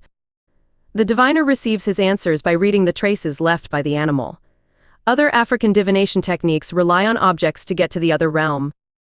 The Democratic Republic of Congo's Cuba uses itumbwa, or friction oracles carved by artists. These oracles are carved in the shape of elephants, crocodiles, wild pigs, and especially dogs. On very rare occasions, a human figure placed horizontally and over a four-legged animal is used. These oracles are used as a means of communication with the spirits of nature to aid in diagnosing the causes and cures of illnesses, the identification of malefactors, and eliminating other problems that may act as a threat to society. The popularity of the Yoruba Ifa divination, which will be explored in this chapter, is among the most well-known divination techniques. This is perhaps the result of the vast amount of research into the Yoruba, religion, and people. This heightened interest is perhaps due to the strong association between the Yoruba in Africa and the Americas. Plenty of the elements present in the Yoruba belief system have survived the passage of time. Some have even been reinvented. This is because many of the enslaved people during the slave trades to be sent to the New World were Yoruba people brought from West Africa. Being pulled away from their people and home, the Yoruba insisted on keeping their traditions alive. Slave owners and missionaries took extreme measures to ensure that the African culture would be entirely stamped out. However, despite their efforts, the Yoruba always found a way to keep their beliefs alive. For this reason, many religious elements were maintained and still flourish in the Americas today. The preservation of Yoruba concepts, along with the renewed interest in traditional African religions, is exactly why you can find a Yoruba diviner in any of the United States' large cities. Reading this chapter will help you learn the Ife divination practice, how it works, and when it is used. We will describe what the 256 Odu are, and how the sacred palm nuts and the divination chain are used. Finally, you'll also understand what a babalawo is and how you can become 1. Ifa divination. The Yoruba have various divination practices. However, they believed Ifa divination to be the most intricate and accurate of all their practices. This form of divination is related to the use of mathematics and a robust structure of oral tales and poems. Ifa is central to the Yoruba's culture, society, and religion. It is thought to incorporate a vital source of cosmology, belief system, and knowledge. The term Ifa points to both the Yoruba god of divination, also known as Irunmole, and the divination practice itself. The divination practice is common in many West African groups, especially the Fon people from the Republic of Benin. One method, known as the Ife method of divination, involves performing a full ritual where the diviner, a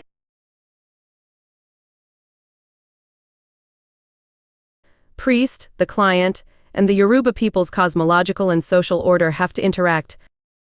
This is the only way in which helpful answers can be found to the questions asked by clients. The Ife divination practice occurs when a client asks for help from the order of supernatural beings with undetectable issues. Most clients tend to seek answers related to journeys, the nation's fate, such as a successor to the king, promising marriages, or illnesses. The greatest thing about Ifa is that it is open to everyone, which means that no problems are considered too complex, hard, irrelevant, or small when consulting Ifa. The Yoruba have high confidence and a deep belief in Ifa, which is why it governs the moral order and cosmology of the Yoruba. Ifa has been declared the deity source of knowledge of everything that exists in the universe. The deity is mentioned as an all-knowing storyteller and is the middleman between the people and the other gods, and a historian. He is the deity of wisdom and intellect, and the Yoruba's public relations handler. Also, Ifa takes on the role of the Yoruba all-powerful healer. For that, the deity is highly respected and valued among the members of society. When a client's ailment is assigned and determined by a diviner, the appropriate sacrifice is conducted, and healing occurs. How it works. The Ife divination process occurs when a diviner is asked for consultation and casts the opele, or the divining chain, on a divining mat. The diviner may use 16 palm nuts to come to a solution. The results of the divination process are known as the signs or signature of Ifa. Essentially, the results are usually one of 256 viable signs. The manipulation of the divining chain's 16 palm nuts results in a double tetragram, which is considered the result. The diviner then uses their finger to trace the signature of Ifa.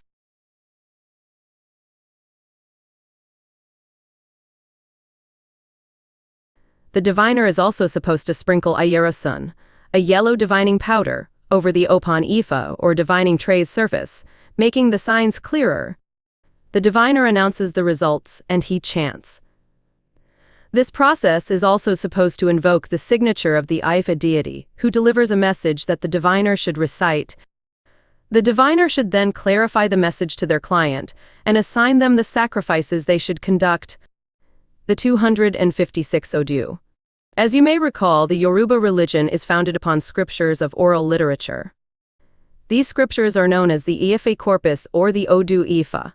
The Odu Ifa is a set of Ifa spiritual traditions, historical data, cultural information, and everlasting wisdom.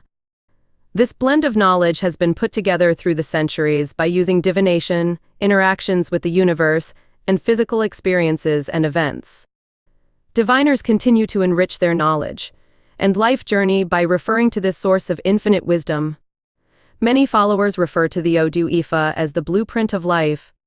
This source is believed to act as a form of guidance for humanity. It allows humans to move positively toward manifesting their fates and making it through challenging periods in life. An accurate interpretation of the Odu Ifa can help answer questions and determine unknown outcomes. The Yoruba oral tradition suggests that the 16 Odu were originally 16 divine prophets. Those heavenly entities supposedly came to earth and made themselves known to the prophet of Ifa religion and wisdom, Irunmole.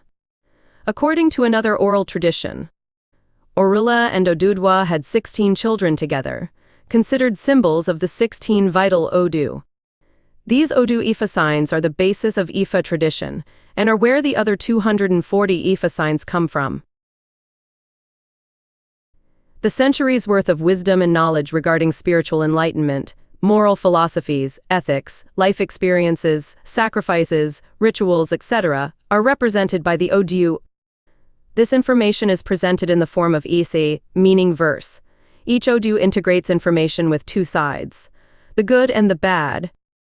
It includes instruction on how to manifest the good and guidance on how to curb and diminish negative intrusive forces. The 256 Odu Ifa is the entire set of Ifa corpus, with the 16 previously mentioned Odu being its pillars.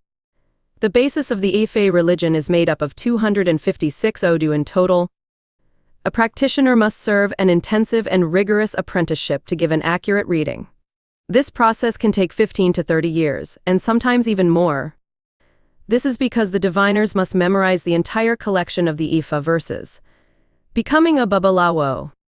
The Yoruba diviners are known as the Babalawo. Anyone who wants to become an Ifa priest or a Babalawo must be ready to dedicate their existence to Ifa and Olodumare. The term Babalawo can be translated into the father of the mysteries or secrets of the earth. Becoming a Babalawo is the pursuit of a lifetime, and is only suitable for individuals who wish to submit themselves to the practice and incorporate it into their lifestyles not only as a career but as a calling and lifestyle. It is standard procedure to ask an individual who wishes to become an Ifa priest a set of questions designed to validate their motivation to become a priest. Traditionally, those who want to learn about Ifa for meat will receive an abundance of meat. Those who wish to do it for money will get a lot of money. And people who wish to practice gaining many wives will get many wives. However, those who wish to become an Ifa priest in pursuit of the truth will gain all the riches in life, including the meat, money, and wives. While these questions may be a little dated, the principle behind them is that those who practice divination to seek the truth are better off than those who do it for personal gain or interest. There are numerous procedures to be followed on the journey to becoming a Babalawo. If not completed under the guidance of a priest or master, the apprentice will never truly be a Babalawo. The first step includes the completion of the Onje Oju Opele, or the Food of Opele ritual. This ritual comprises numerous steps that must be completed in order. After eating the Food of Opele, the master will open the 16 Odu Ifa with the Akaragba, which is made for the calabash that is used to conduct sacrifices to Isu, the apprentice, for 5 days. The Akaragba must be used when learning about Ifa, and must be kept safe for life. Those who are fast learners may be exposed to the Odu more quickly. After the apprentice learns to open the Oju Odu Mirindinlogun, they move on to the next step, divination.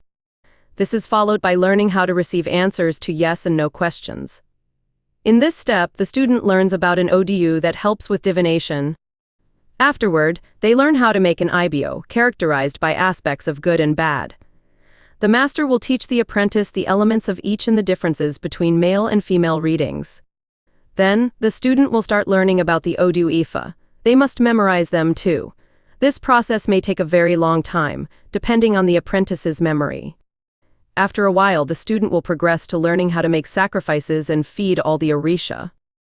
The apprentice will also start learning about the elements of Ifa and the accompanying Odu Ifa, along with its negative and positive facets. The student must also learn how to create medicines for a wide array of ailments. All this information must be memorized well, as the student can't refer to notes or books for guidance. A person's initiation to Ifa doesn't mean that they've become a Babalawo. It simply means that their learning journey has started.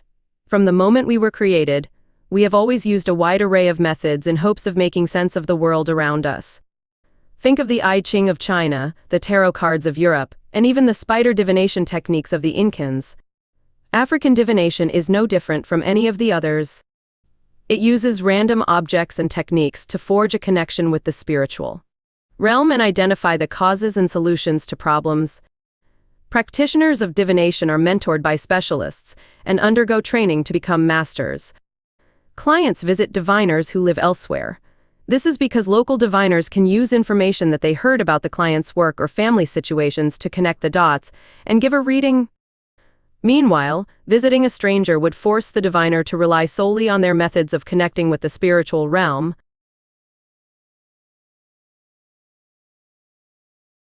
Chapter 7. Honoring your ancestors. Ancestors play a critical role in the Yoruba religious system. They provide a link between what we can see and the invisible. This chapter discusses the significance of ancestors and the steps you can take to honor them. It also provides instructions on how to create an ancestor altar. Significance of ancestors. You can talk to the ancestors and ask for guidance and help when you need it. Since ancestors once lived as humans on Earth, they better understand our needs, wants, and desires. However, this is a two-way street. You need to honor the lives of your ancestors if you want to get the help you need. Like any other religion in any other part of the world, ancestors are commemorated for their struggles, triumphs, and work they do for the living people. They drink what we drink, eat what we eat, do what we do, and go wherever we go. Therefore, we need to honor our ancestors to appreciate their presence in our lives. Building an ancestor shrine. In the Yoruba religion, it is believed that everyone has an obligation and can communicate with their ancestors daily. If you want to communicate with your ancestor, you don't need any special knowledge or skills. Communicating with the ancestors is a simple gesture where you remember the departed when you make important decisions in life. The wisdom we get from our parents' folklore or oral tradition is enough to help us talk to the ancestors. The most common method of communicating with the ancestors is through dreams. Taking part in festivals and other ancestor ceremonies, which honor their existence in our lives, is how you can get the information you are seeking. When honoring your ancestors, you should have a shrine. And there are different Yoruba methods. You can consider building one. You should construct a shrine if you can access the lineage of your elders. Consult the ancestors for guidance when you gather the required things. Modifications and other elements can come later once your shrine is in place. When you complete your shrine, you can communicate directly with your ancestors through activities like divination, visions, and other states of mental consciousness. You should get a bundle of 9 sticks which you should tie with a red cloth. A priest with knowledge of Yoruba rites must identify the tree where you can collect the twigs. This bundle of sticks will be placed on your shrine, and this is where you'll present all your offerings, including food, drink, and animals. Creating an altar. As an alternative to a shrine, you can also build an altar where you'll perform your rituals to honor the ancestors. Find an area in your home or outside that you can use for prayer and meditation. You should put appropriate items on the altar and keep it clean. It is believed that dirt attracts evil spells and negative energy. You can use smoke to cleanse your altar.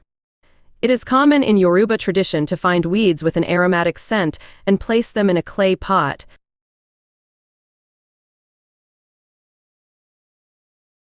Light the weeds to create smoke and make sure it reaches all the rooms if your altar is inside the house. As you fan the smoke into each room of your house, say a prayer as asking the ancestors to remove negative energy from your home. The container you choose for this particular purpose should be reserved for ritual work only and keep it at your shrine. You can say the following prayer to appease the ancestors to remove negative elements. I pay homage to the spirits of the ancestors. I am state your name, the child of, mention your lineage. I pay homage to the spirit of leaves. Send. The spirit of death. Away send away illness. Send away all gossip. You say this prayer directly to the leaves. When you finish your prayer, breathe on the leaves and say the word used to lock the prayer. The word also indicates that the invocation is over. Keep your thoughts focused on the intention of cleansing. It is crucial to have your altar in a neutral environment, so that you'll be able to invite ancestors to your shrine. Emotional energy can linger in a room, which is why you should periodically clean the area to get rid of it. Cleansing the altar should follow the same procedure you take when cleaning your body. The smoke should be fanned in the same direction. After performing the cleansing ritual, seal it with herbs and water. There are different types of herbs that can be used for locking in positive energy. Clear water can be mixed with efun or cascaria.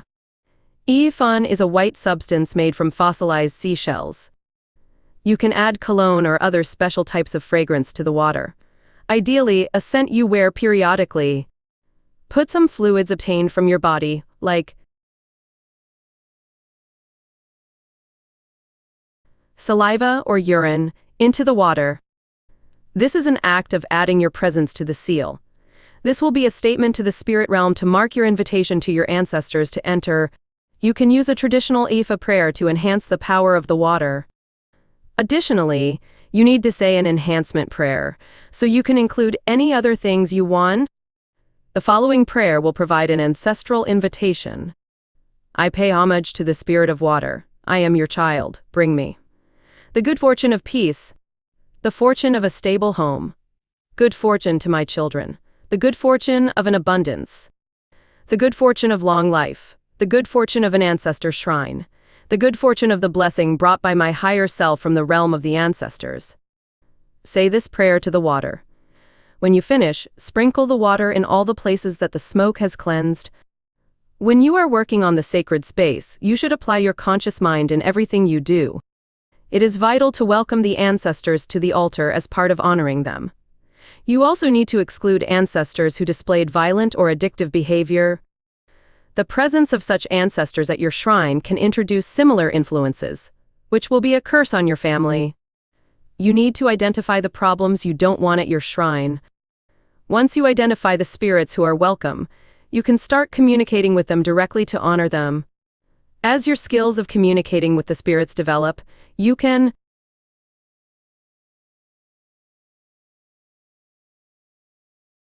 construct your ancestor altar. This should come after the cleansing ceremony. An altar is a place where we remember the departed people who have joined the spiritual world. It's a place where we consider the wisdom of our lineage and determine how it will inform and guide us through different problems we may encounter. Your construction must be simple, and you should avoid complicated things. When you use a box, make sure you cover it with a white cloth and place a glass of water and a candle on top. These are basic elements that create human beings, representing the earth, fire, air, water. You can use the walls behind your altar to display the images of your relatives. By seeing a picture of your revered ancestor, you are reminded of how they solved different issues during their lifetime. Remembering is also a good practice since it inspires and resolves challenging issues. We may encounter images of the ancestors constantly remind us of their contributions and how they continue to guide us. We all come from diverse backgrounds and have encountered a variety of spiritual influences. Most people get into contact with these spiritual influences through reading different books like the Bible, Quran, I Ching, or Buddhist Sutra. You should combine these spiritual influences with Ifa to understand different worldviews. You must light your candle on the altar and stand in front of it to honor your ancestors. The other thing you should do is to show your commitment to the altar you use for your daily prayers and meditation. You must develop self-discipline with regard to the way you use your altar. For instance, you can commit to using your sacred space at least one day a week. Do not commit yourself to an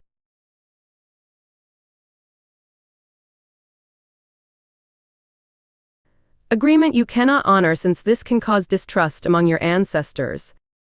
When you agree with your ancestors over how you'll communicate with them, you form a spiritual connection with them. Elements like cloth, water sources, candles, and pictures attract the spirit to the shrine. The prayers you say on your altar will cement the connection between you and the ancestors. You should always turn to your sacred altar regardless of your situation to strengthen the flow of the currents. You should not only remember your altar when you are going through difficult times. That can weaken the current of your prayer. It should be charged regularly, so you must dedicate time to remembering your departed relatives daily. You also need to imagine how your role models can help solve different challenges you may encounter. Ancestor offering. Another great way of honoring your ancestors is to make food offerings to the altar. In Yoruba, this type of offering is called adimu igun. The purpose of making an offering is to create reciprocity, where we ask the ancestors for guidance, while we give them something in return. The ancestors eat and drink the same things as us, so offering them similar items is a great way of honoring them. Food offerings do not necessarily mean your ancestors are hungry, but it is just a gesture to show that you remember them. In Yoruba tradition, you must present a small portion of food at the edge of your eating mate as a sign to honor your ancestors. You can also use a plate in front of your Igun altar to provide your food offering. The plate is a symbol of the body that is buried underneath the earth when the spirit rises to the other world. The food offering is traditional, and drinks often accompany it.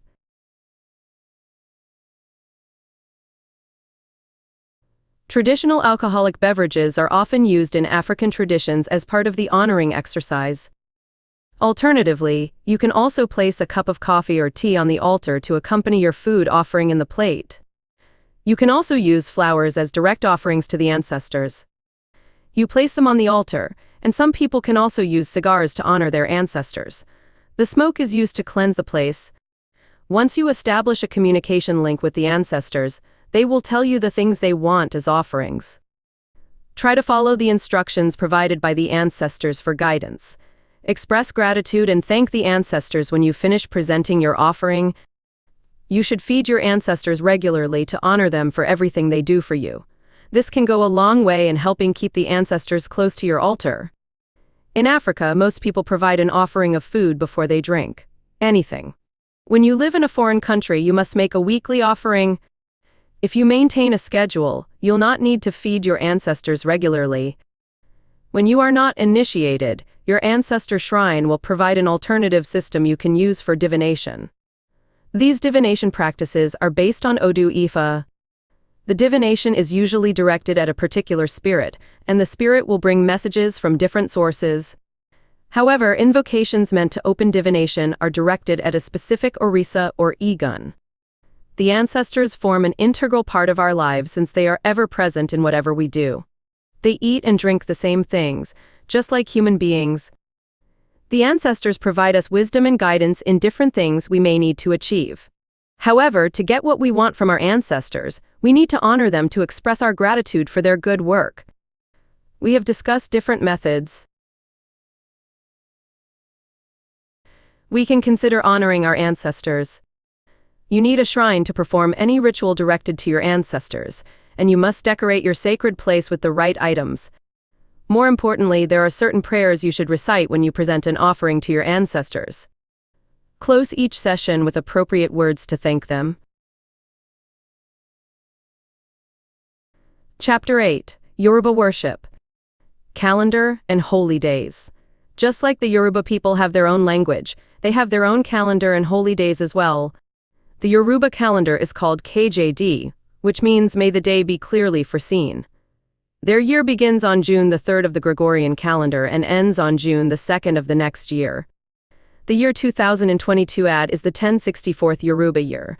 The Yoruba calendar has 12 months in its year like the Georgian calendar, but this is where the similarities end. The weeks are longer in the Yoruba calendar as there are 91 weeks, but the days are shorter with only 4 days a week. This didn't last long though, as they have changed their calendar to correspond with the Georgian calendar.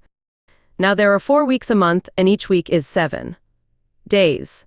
They use this calendar for a business, while the older version is dedicated to the Orishas. The days of the Yoruba calendar. The 4 days in the traditional Yoruba calendar are dedicated to different Orishas. Day 1 is dedicated to Orisha Obatala, the father of the sky, Sapona, god of smallpox, Iyamiaje, which means respect, and Egungun Yoruba masquerade. Day 2 is dedicated to Irunmole, the Orisha of knowledge and wisdom, Isese, trickster god, and Osun, the Orisha of wisdom. Day 3 is dedicated to Ogun, the Orisha of iron and metal, and Oshoshi, the Orisha of hunting. Day 4 is dedicated to Sango, the Orisha of lightning, and Oya, his wife, and the Orisha of the weather. The 7 days of the updated version that reconciles with the Gregorian calendar are days in English: Sunday, Monday, Tuesday, Wednesday. Days in Yoruba: OJK, the day of immortality; OJAJ, the day of economic enterprise; OJ-gun, the day of victory; OJR, the day of confusion; Thursday, Friday, Saturday, and disruption; OJB, the day of arrival; OJET, the day of postponement and delay; OJBMTA, the day of the 3 suggestions. The months of the Yoruba calendar. June. The first month in the Yoruba calendar is KD, which is June in the Gregorian calendar. The third day of the KD is the Yoruba New Year, which is celebrated the same way the rest of the world celebrates the New Year, with music, singing, and dancing. There are several Orishas who are celebrated and venerated during this month. Oshosi, the Orisha of hunting, is celebrated on June 6th. Eligu, the Orisha of roads, is celebrated on June 13th. Uan, the guardian of Irunmole and the Orisha of wisdom, is celebrated on June 24th. Ogun, the Orisha of iron, is celebrated on June 29th. July.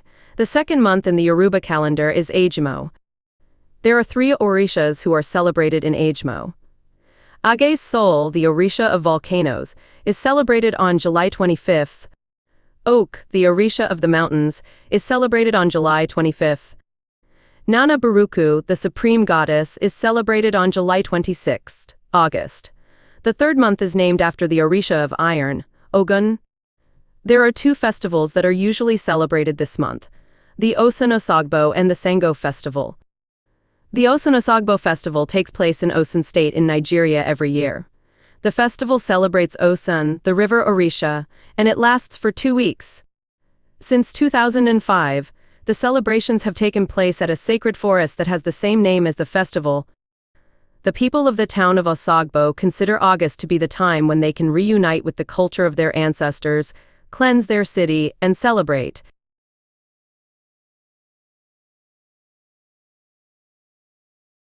Various interesting activities take place in this city, like Iwo Popo, which is a traditional cleansing of their town. Another activity is lighting a 500-year-old 16-point lamp called Ina Oloju Merindinlogun, which lasts for 3 days. The last activity is the Abruriade, where they collect the crowns of their city's previous kings. 4 people usually lead this festival: the sitting Osogbo king, a group of priestesses, the Yayosan, and the Arugba, who is a chosen virgin woman. This festival attracts people from all over the world, like tourists and Osun worshippers. Now we are going to talk about the Sango Festival, which takes place every year at the palace of Oyo's ruler. This place honors the god of thunder and iron, Sango. According to legends, Sango was the one who founded the Oyo state boundaries. The festival lasts for a week, and thousands of people from all over the world come to enjoy the celebrations. The festival is considered a tourism and cultural event that UNESCO recognizes. It is also celebrated in many other countries. In 2013, the Oyo government changed the name of the Sango Festival to the World Sango Festival. September. This month is called the Owi in the Yoruba calendar. There are 4 Orishas that are celebrated and venerated during this month. Yemaya, the Orisha of the surface of the ocean, is celebrated on September 7th. Oshun, the Orisha river, is celebrated on September 8th. Obtl, the creator of human beings and the father of the sky, is celebrated on September 24th. Ibias, the protective twins Orisha, is celebrated on September 26th. One of the festivals during September is the Olojo Festival. It is usually celebrated in Ife town in Osun, and it celebrates Ogun, the Orisha of iron. The people of Yoruba consider Ife to be their city of origin. According to the legends of Yoruba, Ogun is Oduduwa, the creator, first son. The Yoruba people believe they descended from Oduduwa. The word Olojo means owner of the day, and it is believed that the creator has blessed this day. The Ife king, the Uni, is usually secluded for a few days before appearing in public on this special day wearing the Ar crown, which is the king's crown. On the day of the festival, the king visits various shrines where he prays for Nigeria and the Yoruba lands to live in peace. This festival celebrates the unification of the people of Yoruba, which is why they hold it in very high esteem. Another festival celebrated in September is the Igogo Festival. This festival is usually celebrated in Owu, an ancient city in Ondo State. Once upon a time, the ruler of Owo was Olowo Raranjan. He married Orison, a goddess who became a queen and is honored every year in the Igogo Festival. The Igogo Festival is celebrated for 17 days. The celebrations are quite unique and interesting. Since they are honoring a goddess and a queen, the Owo king and his high chiefs all dress in women's clothes like gowns. People also celebrate new yams during this festival, commemorating culture and life. It also marks the beginning and end of the farming season. October is called Ower in the Yoruba culture. There are 3 Orishas who are celebrated and revered during this month.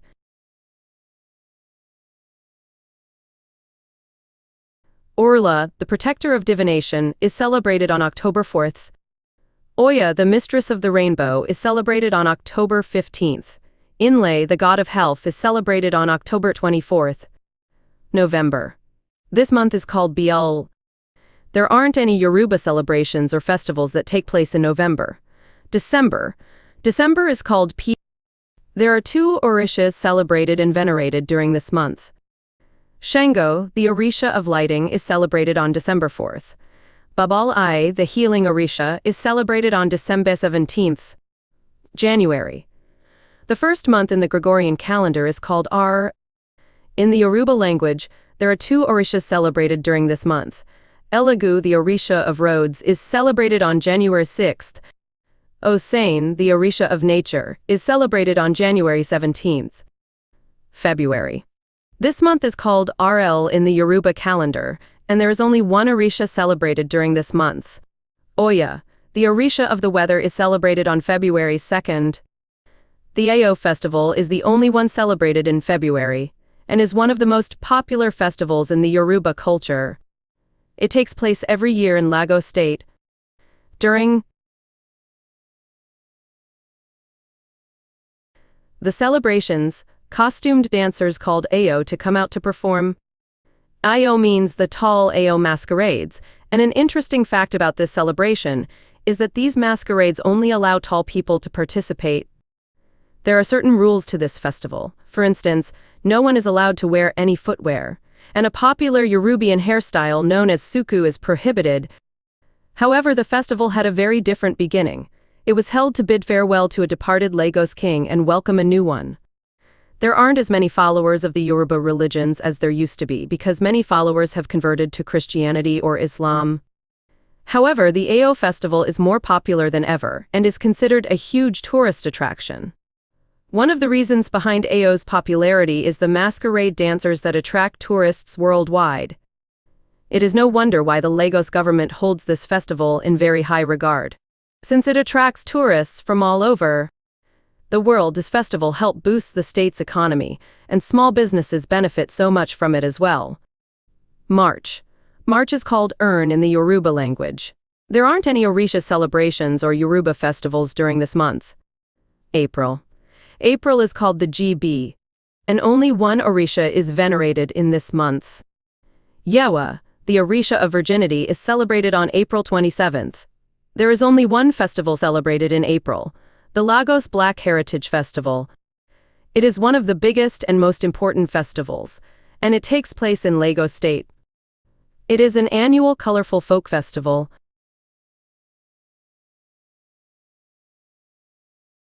The African culture has a very rich history, and there is no denying that the African people are very proud of their heritage. This is obvious in the celebrations that take place at the Lagos Black Heritage Festival. It is a day when the Nigerian people proudly show the world their diverse culture. They use different events and entertaining activities to showcase their heritage to the world. They dance, play music, perform, display photos, and do many other festive activities. Additionally, the Lagos Island troops dress up in beautiful costumes and walk around town. It is no wonder it is considered one of the biggest Yoruba celebrations. May. The last month in the Yoruba calendar is Bibi. There are 2 Orishas celebrated in May. Oko, the Orisha of farming, is celebrated on May 15th. Oba, the Orisha of the rivers, is celebrated on May ND. The people of Yoruba celebrate the Oro festival in May. Unlike the other festivals usually celebrated in one town or state, this festival takes place in all the Yoruba towns in Nigeria. It is an annual festival with a very unique rule. Only certain people are allowed to participate in the festivities. They must be men or boys, and their fathers must be natives. So, what do the rest of the town's residents do during the festival? According to the rules, all women and non-natives must stay in their homes. This ancient rule considers it taboo for anyone other than the male paternal natives to see Oro. Since this festival occurs in different towns, you'll find that each one has its own celebrations and traditions. In addition to being an annual festival, the Oro festival is also held when a Yoruba king passes away. The last festival that we will discuss in this chapter is the Ojud Oba festival, which doesn't occur in a specific month. It takes place 3 days after Eid al-Kabir, or as it is also called, Eid al-Adha, a Muslim holiday honoring Ibrahim's willingness to sacrifice his son Ismail. The Ojud Oba is another annual festival that takes place in Ijebu Ode in Ogun State. There are various activities that take place during this festival, and their purpose is to showcase their history with various entertaining events that focus on their legends and diversity. One of the most important events that take place during this festival is showing allegiance to the king. Wherever the town's natives reside in the country, they must travel to the town's king to show their respect. This festival is very popular since thousands of people attend it every year from all over the country. In addition to these festivals, the people of Nigeria also celebrate traditional holidays like Christmas, New Year, Easter, and two of the most popular Muslim holidays, Eid al-Fitr and Eid al-Adha. The Yoruba culture is rich in its language, religion, and legends, and its festivals are as colorful and reflect its magic. The Yoruba people still hold on to their ancient traditions, which they proudly showcase during their festivals. Although these celebrations are all interesting with fascinating history, they are also a huge tourist attraction and boost the country's economy. While customs and traditions have become a thing of the past in many cultures, it is refreshing to see how the people of Yoruba keep theirs alive by celebrating their gods, Orishas, history and heritage every year. One can understand why the rest of the world is still curious and fascinated with the culture of Yoruba.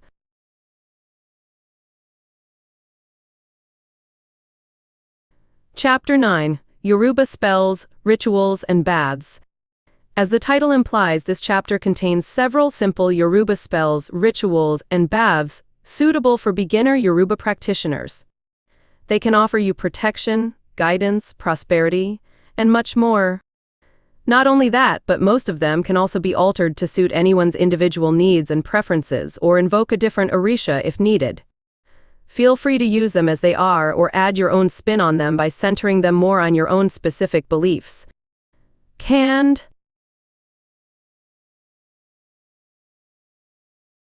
7-day candle ritual for Obatala. Calling on Obatala can be helpful when you need to eliminate negativity from your life or communicate your negative feelings towards the outside world. Using a white 7-day candle will ensure you acquire purity in mind and body. The addition of other white food will appease Obatala, so he lends you the ash you need to obtain your goals.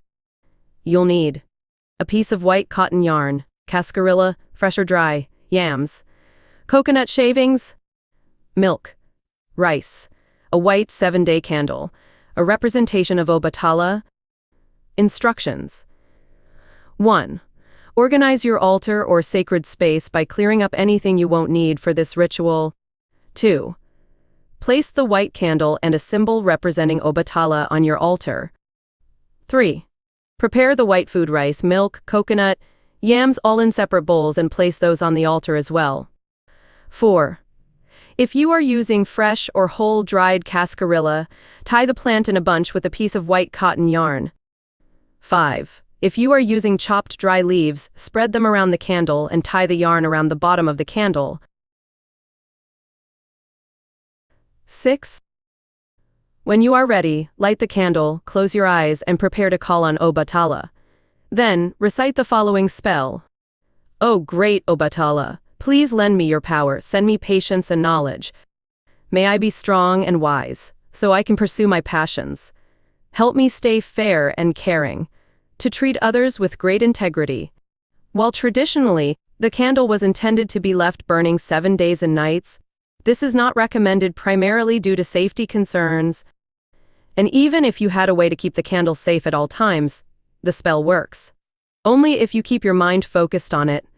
So instead of worrying about potentially burning down your house, which alone will derail your thoughts from channeling your energy towards the spell, you should opt to burn the candle for regular periods of time over 7 days. Whenever you have a little time during the day, light the candle and recite the spell. When you are finished, snuff it out and go about your day, and when you can, relight it once again until it burns out. In addition, the food is supposed to be served raw, but Obatala will also accept your offering if you prepare a dish from all white food. Sources. Fertility ritual. This traditional Yoruba ritual has been used by young women who want to conceive a child. Apart from this, Oshun may grant you fertility in many other aspects of life, such as art, work, and even cultivating relationships. The colors and seeds of the pumpkin symbolize the power of nature's fertility. You'll need 1 pumpkin, 1 yellow candle, 1 pencil, 1 brown paper bag. A representation of the goddess instructions. 1. Place the yellow candle in front of the representation of Oshun on your altar and light it. 2. Close your eyes and focus on manifesting your wishes. Saying them out loud often helps. 3. Open your eyes and carve a round opening in the top of the pumpkin. 4. Take the pencil and write your wishes down on a piece of the paper bag. 5. Place the piece of paper inside the pumpkin, then pour candle wax on top of it. 6. After ensuring the pumpkin has been sealed with the wax, place it over your stomach, repeating your wishes. 7. When you feel your wishes have been heard, take the pumpkin to the nearest water source and offer it to Oshun. You may leave the candle burning for a short period after the ritual is completed, but if you leave it unattended, it's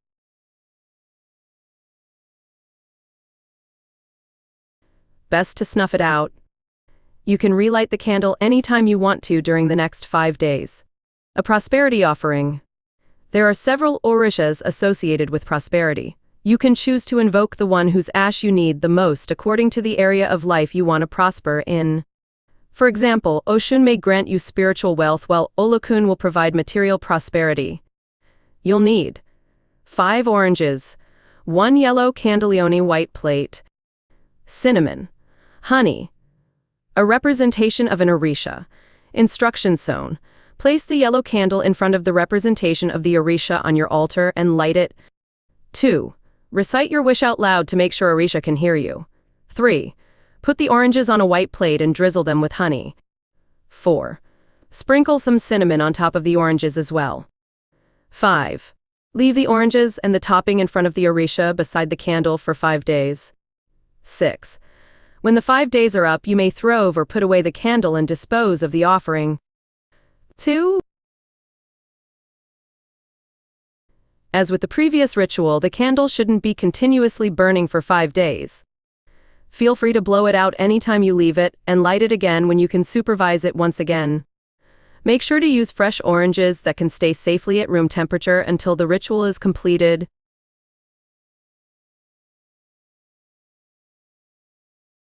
An offering for Olokun.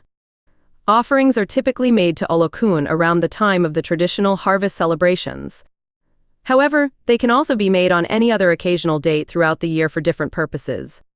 Regardless of the date, the offering is best performed in the open air so Olokun will witness the symbolic use of the items and know she is needed.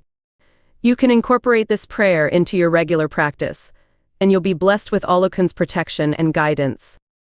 You'll need a representation of Olokun, a white handkerchief, Yamaya incense powder, charcoal, cowrie shells, fruit, grains, meat, and other offerings of your choice. Instructions. 1. Spread the white handkerchief on your altar and place the representation of Olokun on top of it. 2. Put the charcoal in a small bowl and pour some incense powder over it. 3. Light the incense, place the shells in a basket, and then make the offering. 4. Light the candle and say the following prayer. I praise the Queen of the vast waters. I praise the Queen of the waters beyond understanding. O Queen of the ocean, I will honor you as long as there is water on the earth. Let there be calmness in the waters, so they bring peace to my soul. I respect the ancient ruler of the water kingdom. Ash, ash. 5. Relax your mind by focusing on the candle's flame or closing your eyes and meditating for a couple of minutes. 6. Work on manifesting your wishes until the incense burns out. Then thank Olokun for the blessings she may bestow on you. The Yamaya powder can be substituted for an incense powder of your choice. Your shell basket can also contain different types of shells, such as seashells, to evoke the Queen of the Water Kingdom. If you offer meat, use only the part of an animal you have prepared to eat. As live animal, sacrifices aren't recommended. Ritual love bath.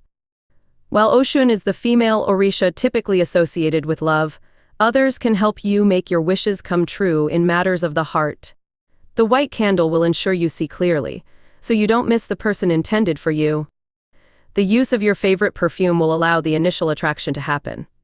You'll need 5 sunflowers, 1 white candle, 1 bowl, a representation of the goddess honey, cinnamon, your favorite perfume. Instructions. 1. Place the white candle in front of the Orisha on your altar and light it. Tell the Orisha about your wish to find love, preferably by saying it out loud. 3. Remove the petals of the sunflower and place them in a bowl. 4. Drizzle the petals with honey, sprinkle them with cinnamon, and add a few spritzes of your favorite perfume to them. 5. Pour some water on top of the ingredients in the bowl. 6. Take a shower or a bath and pour the contents of the bowl over your body. Start from your neck and move towards your feet. 7. Close your eyes and repeat your wishes once again. Once again, the candle should be lit for shorter or longer periods of supervised time for 5 consecutive days. However, the bath ritual itself is only to be repeated once every 2 to 3 weeks to leave enough time for love to come into your life. Sour bath. This bath aims to acknowledge that while your current life experiences are bitter ones, they can be overturned. Immersing yourself in a sour bath allows you to recognize the negativity around you and change things to work more in your favor.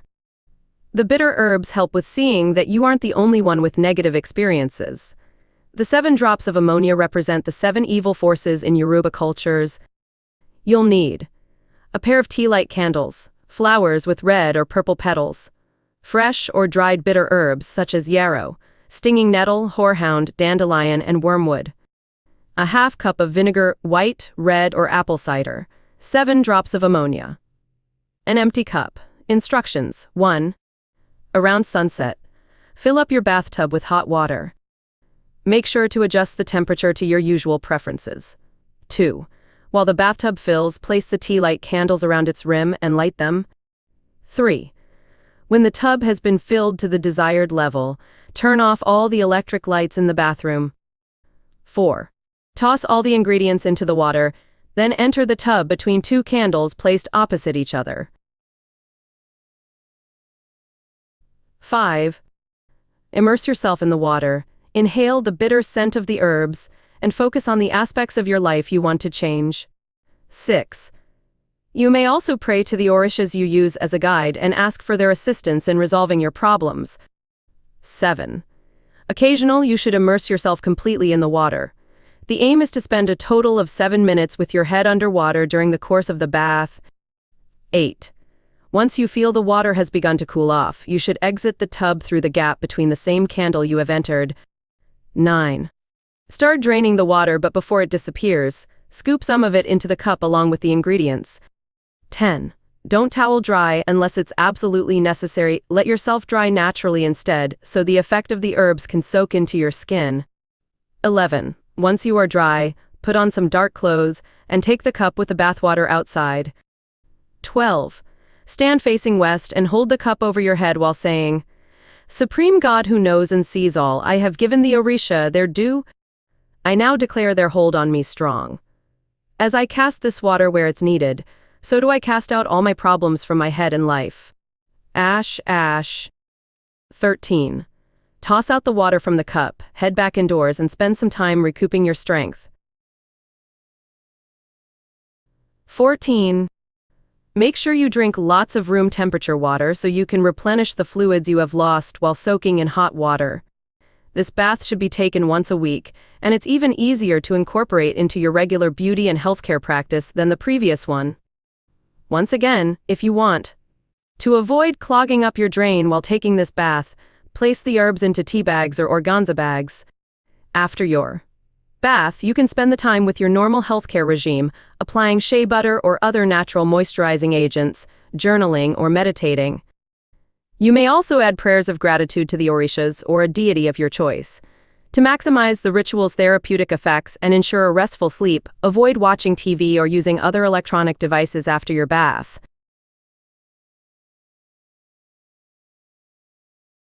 Sweet bath. While the sour bath allows you to relieve your body of toxins and negative energy at sunset, the sweet one has the purpose of purifying and energizing you at sunrise. The ingredients such as milk, eggs, and honey will nourish your body and revitalize your mind anytime you feel the need for a little pampering.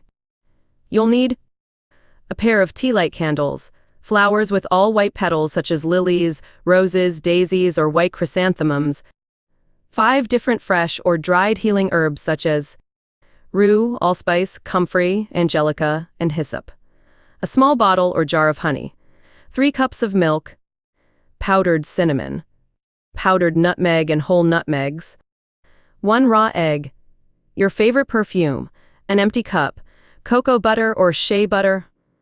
Optional. Instructions.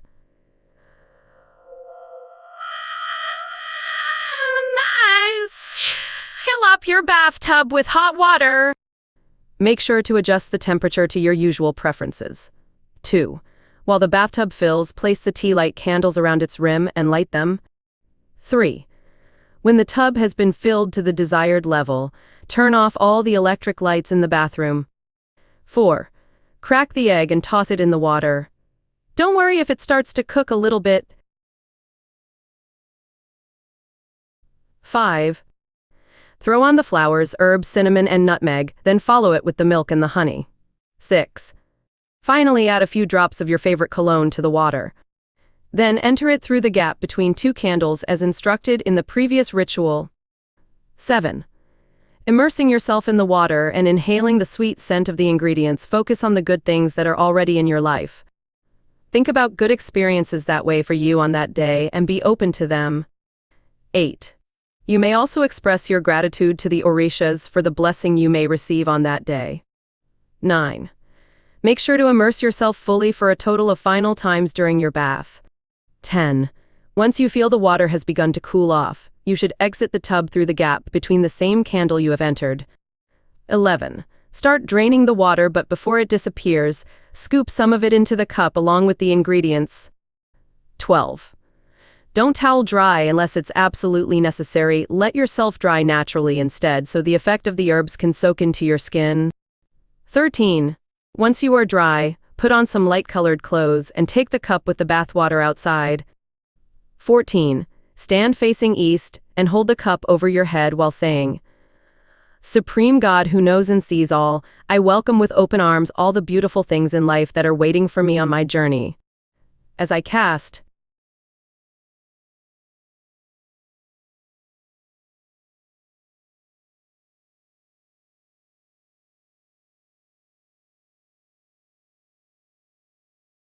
this water where it's needed, may it serve as an invitation for Oshun, so she can bless me with health, love, prosperity, and happiness.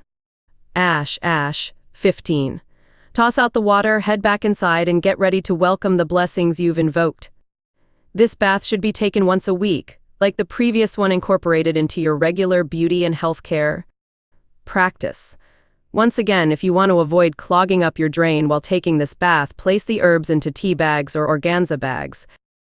While you may not have time to meditate, journey, or perform any other self-care routine before heading out for the day, it's good to avoid using technology and stressful situations right after your bath.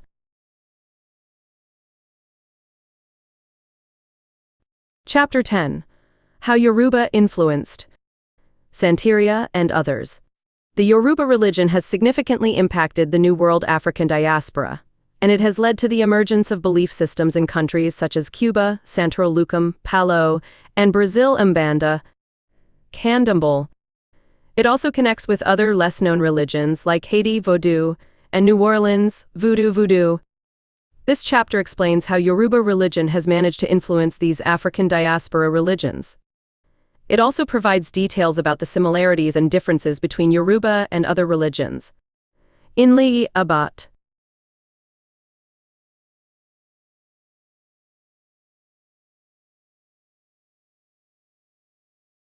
Santeria. Santeria was brought to Cuba by people from Yoruban countries in West Africa. These individuals were enslaved in the 19th century, but they managed to preserve their religion against the odds.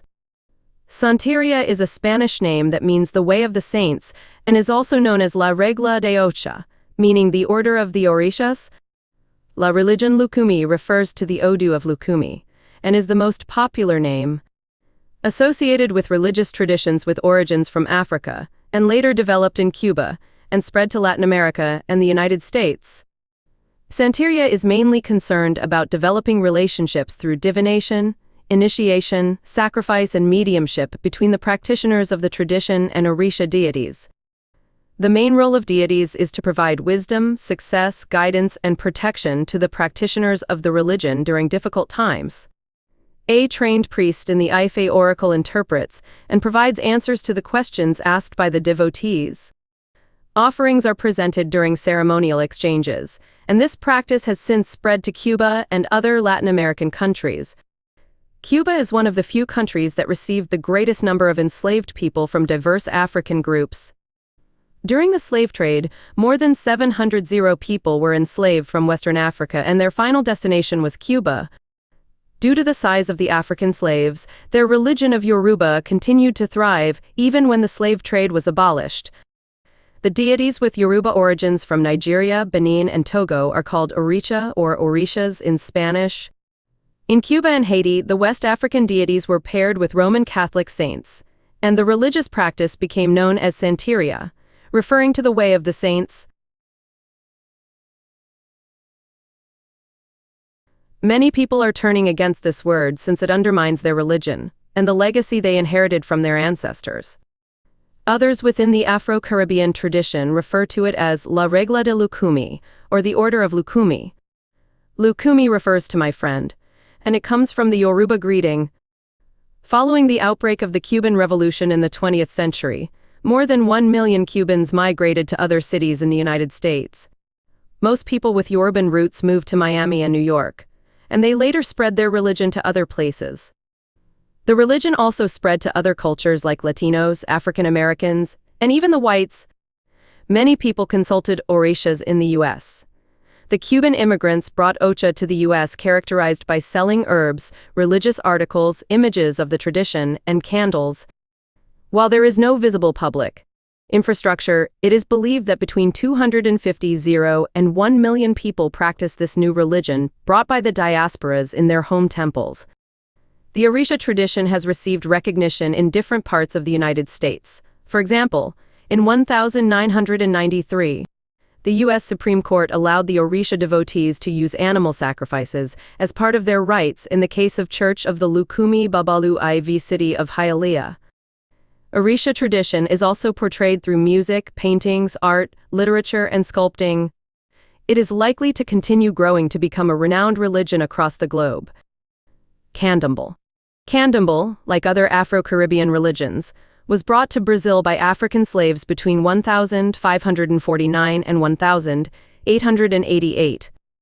When it emerged in Brazil, it exhibited the characteristics of African cultures, such as Yoruba and other traditions practiced by the Bantu and Fon. Despite being criminalized by other governments and banned by the Catholic Church, the religion thrived for about 4 centuries. Today, it is an established religion with followers from various social classes and several temples. About 2 million Brazilians believe in candomblé religions. Elements like candomblé rituals, deities, and holidays are recognized as part of Brazilian folklore. Candomblé refers to a dance meant to honor the gods. Music and dance often accompany many ceremonies and rituals. Most of these traditions are passed orally. Candomblé is practiced by more than 2 million people in different countries across the globe. The candomblé tradition worships the same deities as the Yoruba religion, and it also emphasizes that there is only one supreme creator known as Oludumare. The intermediaries between the Oludumare people are known as Orishas. There are also those who function as spirits, and they serve Oludumare. All individuals are believed to originate from Orisha and represent certain foods, colors, and other elements of nature. In Brazil, the spirits that are not deemed as deities are called Baba Igum. When the devotees are performing a ritual, A priest will dress like the ancestor they want to summon. The women should be part of every ceremony since they will perform dances throughout the ceremony. Sacred services are usually done in a temple, and some people practice the rituals in sacred places in their homes. Many people were compelled to convert to Catholicism once shipped from West Africa. This led to the protection of the Candomblé religion, which has roots in Yoruba. Candomblé was later condemned since it conflicted with the Catholic religion. Umbanda. Umbanda is a religion born in southern Brazil. It combines Brazilian religion with African traditions, Spiritism and Catholicism. Being exposed to several different religions, such as Yoruba and Catholicism, led to the formation of a new syncretic religion. Umbanda's formation was quite slow in the 19th century, and was later officially recognized in Rio de Janeiro during the 20th century. It was founded by Zlio Fernandino de Moraes, who was a psychic. He was mainly influenced by spiritualist teachings that led him to create this Umbanda religion. According to the doctrine of Spiritism, the souls of all the living things are immortal. The spirits of the dead can assist the living with worldly problems. Umbanda became more prominent in Brazil around the 1930s. This religious system acquired more structural elements from other religions like Yoruba and Catholicism. There are several mainstream beliefs, though there is no uniformity concerning Umbanda religion. Worship is usually done in backyard temples, and this is where many people gathered in the early days. The Umbanda religion's supreme deity is Zambi or Olorun. The Orishas are the divine gods that reflect a connection between Zambi and humans. Each Orisha represents different things like justice, love, or protection. Vodou. Vodou, or Vodou, is a religion with traceable roots in African traditions which date back to about 60 years. Slaves forcibly shipped from Africa brought this religion to Haiti and other islands found in the West Indies. Vodou's birth resulted from a mixture of different cultures like the African religions and Catholic principles in Haiti. A massive number of Africans were transported to the island as slaves, but their large numbers helped them maintain their religion.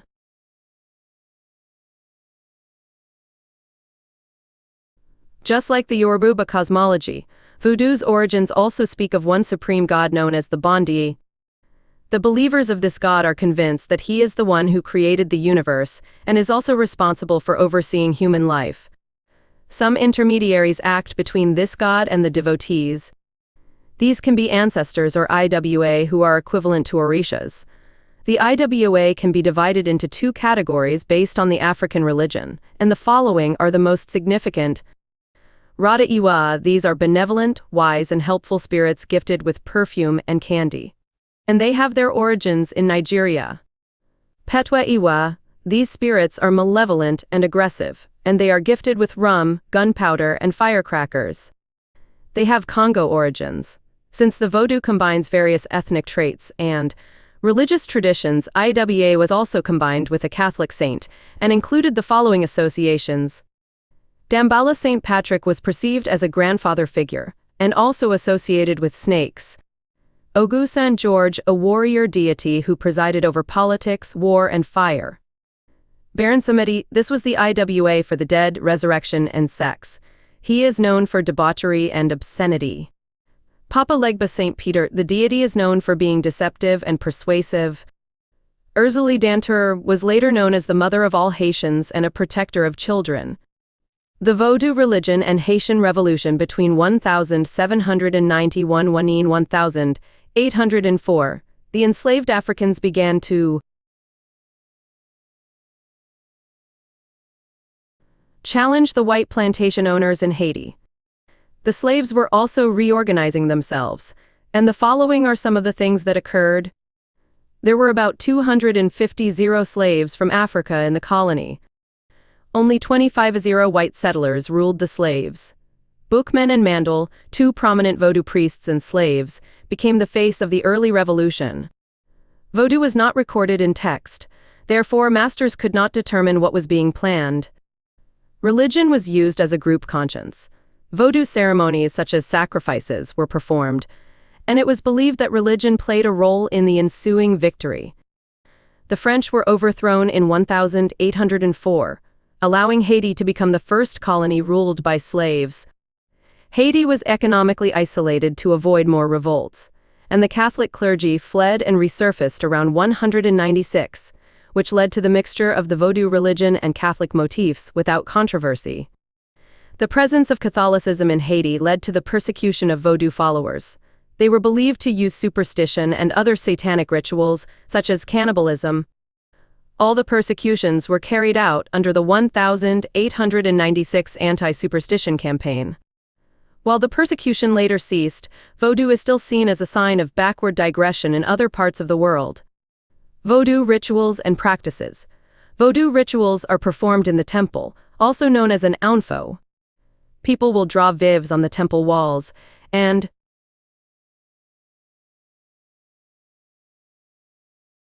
they relate to a particular Iyab. When rituals are in progress, an IWA will possess other devotees.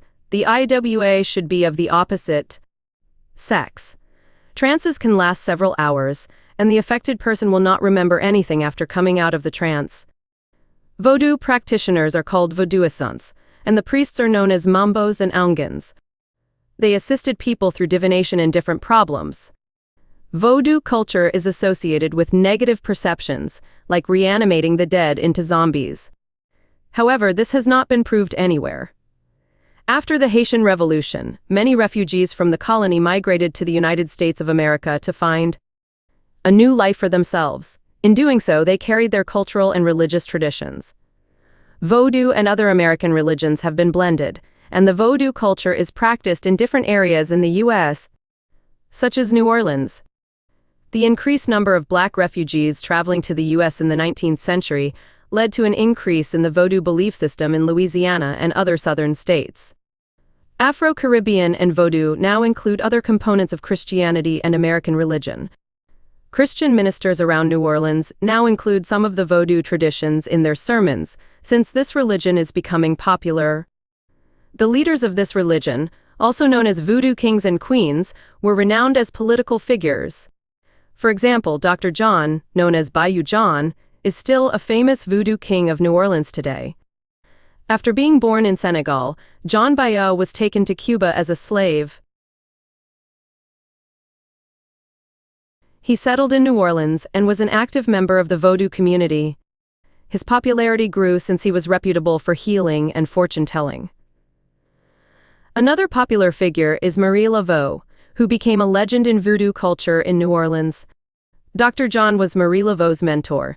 She helped a tent of enslaved people and attended Mass regularly as she was a dedicated Catholic.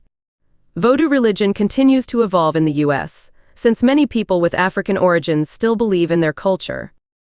The Yoruba religion has led to the emergence of different belief systems, such as in Cuba, Santeria Lucum, Palo, and Brazil, Umbanda, Candomblé. It is also connected to other less-known religions like Vodou in Haiti and Vodou in New Orleans. We have discussed how the Yoruba religion has influenced various African diaspora religions. Yoruba is recognized as a religion to reckon with in many parts of the world. Supreme Deities Bonus, Orisha. Offerings Cheat Sheet. Suppose you're new to the world of Yoruba. In that case, the chances are that you find it challenging to remember all the Orisha and differentiate between them. Fortunately, you can refer to this bonus cheat sheet whenever you need a quick recap on the various Orisha, their symbols, and their appropriate offerings. Supreme Deities, Orisha, symbols, and roles, appropriate offering. Olodumare. The Supreme Creator, not bound by a certain gender, Olodumare, is worshipped through the other Orishas, which is why he has no shrine or image, and no sacrifices or offerings are made directly to him. He is not involved in humanity, at least directly. He created the concept of delegating. He created the Orishas, who are considered intermediary spirits, or deities, which is why he isn't worshipped. Some people choose to worship Olodumare directly, especially the priests. The priests give offerings and pray to him. However, little is known about that subject. Each Orisha has a certain role and dominates a specific area of life. The supreme creator is omnipotent. He isn't directly involved in mundane issues and lets the other Orishas handle Olorun earthly matters instead, the ruler of the heavens. He is a manifestation of the supreme creator or Olodumare. Since Olorun is a manifestation of Olodumare, he too isn't directly worshipped. He is aloof, distant, and isn't at all involved in human life. Olorun doesn't. Olofi. Olofi is yet another manifestation of Olodumare. He is have any shrines and can't really accept sacrifices or offerings. If you wish to offer him, you can send him prayers. You can't directly worship Olofi nor send him offerings. Nana Buluku considered the conduit between heaven and earth, or Orn and A, respectively. The female supreme deity, the root ancestress. She is a severe spirit, the witch of the old, mandrakes, roses, swamp plants, swamp. She can't go inside as she is too volatile. The mother of Mawu, the spirit of the moon, and Lisa, the spirit of the sun. She is also the mother of the entire universe, other root plants. She rules the primeval swamp that she is believed to emerge out of associations, marches, swamps, clay, and mood. Nana Buluku is a divine herbalist. She is the patron of medicinal plants. She has medicinal and magical powers that she can use to heal the ill. She can cure the diseases that medical professionals are unable to identify, locate, or heal. When angered, she can bring about illnesses, especially those with swollen abdomens. Symbols, staffs, made of palm fronds and decorated using cowrie shells, trees, camwood or African sandalwood, stone, tourmaline, colors, black, pink, dark blue, and white. Sacred, numbers 7 and 9. Olodumare and his manifestations aren't directly worshipped because they're too abstract of a concept. It is debated that humans can't grasp the significance of Olodumare as an entity, as he is the most complex spiritual being there is.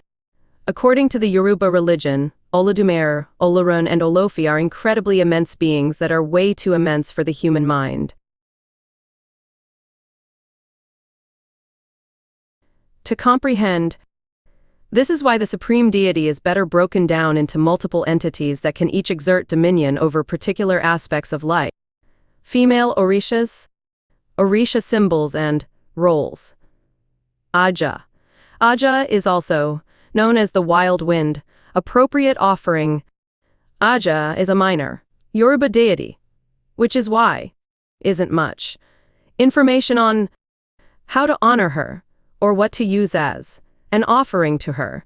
She is an Orisha and the spirit of herbal healers, the forest, and the animal. She was a herbal healer herself. She mixed the roots and herbs of multiple plants to find cures for those who were sick. She liked to. However, we believe that educating others and sharing your knowledge can be a good way to honor the deity. Share her knowledge with people who were keen on learning. Aja was believed to be a shaman.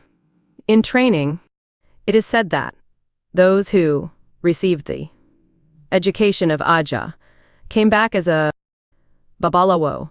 She is believed to be one of the rarest earth gods, and that is perhaps why so little is known About her. She was considered one of the first female doctors of Ocha. She uses the harp, which she has mastered, Aj, to convey her messages. Orisha of trade, cash, and wealth. Manifests in both male and female forms. Symbols: tiger, cowrie shell. Aj is a minor deity, which is why little is known about her preferred offerings. There isn't a specific material element that you can offer to Aj. However, you can live by these three principles in her honor. Share everything you have. 2. 1. Don't speak about your wealth or display it. 3. Don't use herbs or mess with herbalism without having sufficient associations, favors, blessings, and protection, dominance, wealth and financial stability, color, white, knowledge about it.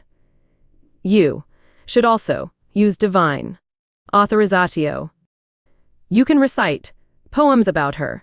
Ayao, Orisha of the whirlwind, associations, magical knowledge and witchcraft, patron of botanicals and mystical knowledge, which she adopted from being closely acquainted with. Ayao is a minor deity, which is why there isn't a lot of information on what should be offered to Ayao. However, you can throw a banquet in her honor.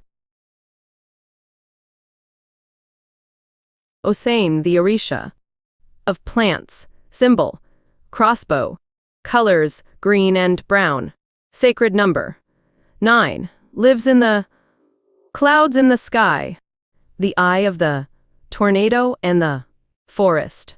Igungun.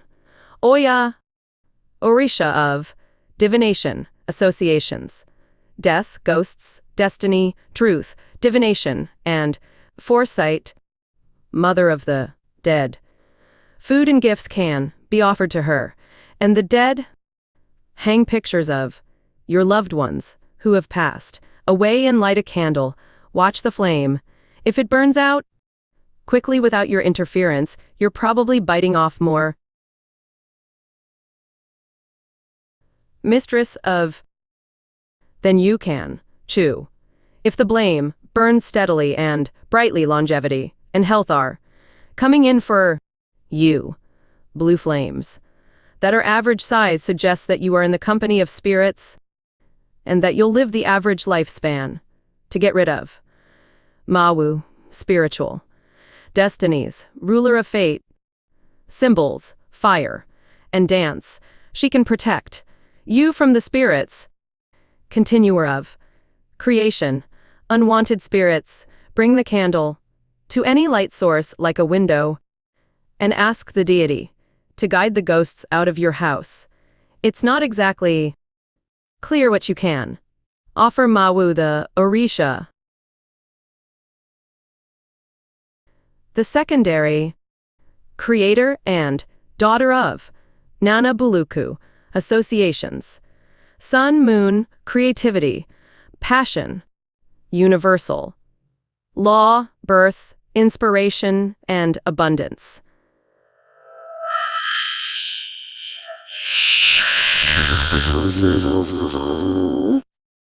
Many people recite positive affirmations in honor of the deity. You can recite affirmations on happiness, love, healing, strength, joy, and empowerment. OB, moon and clay, spirit of the river candles, associations, love, faithful, wives, neglected, women, symbols, the sword of the machete, water buffalo, lightning, fly whisk, element, water, flowers, wine, lake water, Olkun, colors, white, pink, and red, Orisha of the sea, spirit of life and death, dominance.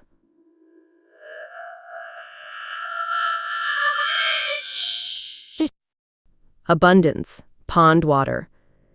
Avoid offering her rainwater or spring water. You can cook beans for her, salt water, seashells, other marine elements, prosperity, health, and healing. Associations: wealth, water, and health. Element: water. Colors: coral, green, dark blue, and red. Sacred number: 7. Own. Spirit of sweet, water, dominance, honey, love, water, mothers, milk, and money. Sacred number: 5. Associations: love, beauty, mirrors, makeup, perfume, brushes, and all other things related to feminine beauty. Fans made of peacock feathers, yellow, sandalwood fans. Flowers: wealth, romance, magic, and abundance. Symbol: a pot that contains river water. Colors: all the shades of yellow, orange, and gold. Plants: marigold, lantana, yellow squash, pumpkins, and rosemary. Chamomile tea. Spinach with shrimp. Honey: make sure to open the jar and taste the honey before you offer it to her. Someone. Oya. Jewels, coral, and amber.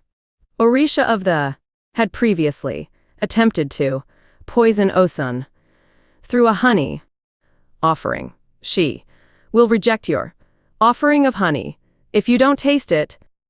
First, orange and yellow fruit, orange and yellow vegetables, purple plums, wind, violent storms, and lighting. Guardian of the gates of death. She doesn't represent death. She is representative of air, master of disguise, especially as a buffalo. Starfruit, black grapes, purple grapes. Associations: rebirth and death. Symbols: lightning bolt, thunderbolt, buffalo wind, tornadoes, and fire. Colors: maroon, black-eyed peas, 9 eggplants. You can also slice 1 eggplant into 9 pieces. Meals that incorporate eggplants are typically served. Sacred number: 9. Metal: copper. Tree: camwood, and a cocoa. Plants: cypress, camphor, marigold, flamboyant, and mimosa. With 9 bean, soup and rice, red wine. The offerings can be presented at a home altar or the cemetery gates. Yemoja, queen of the sea, the mother of most of the Orishas. Dominance, reproductive, and fertility. Problems: domestic, violence, protection, sea, travel, associations, women and children, benevolence, jewelry, perfume, scented soap. It must be new and unwrapped. Flowers, particularly white, roses, pomegranates, watermelon, and other wet and seedy fruits, pork cracklins, banana chips, plantain chips. Generosity. Symbols: seashells and other marine symbols. Colors: white and blue. Sacred number: 7. Plants: water, hyacinth, seaweed, and indigo. Crystals and minerals: coral, quartz crystals, pound cake, coconut cake, drizzle molasses, over everything. Sea creatures.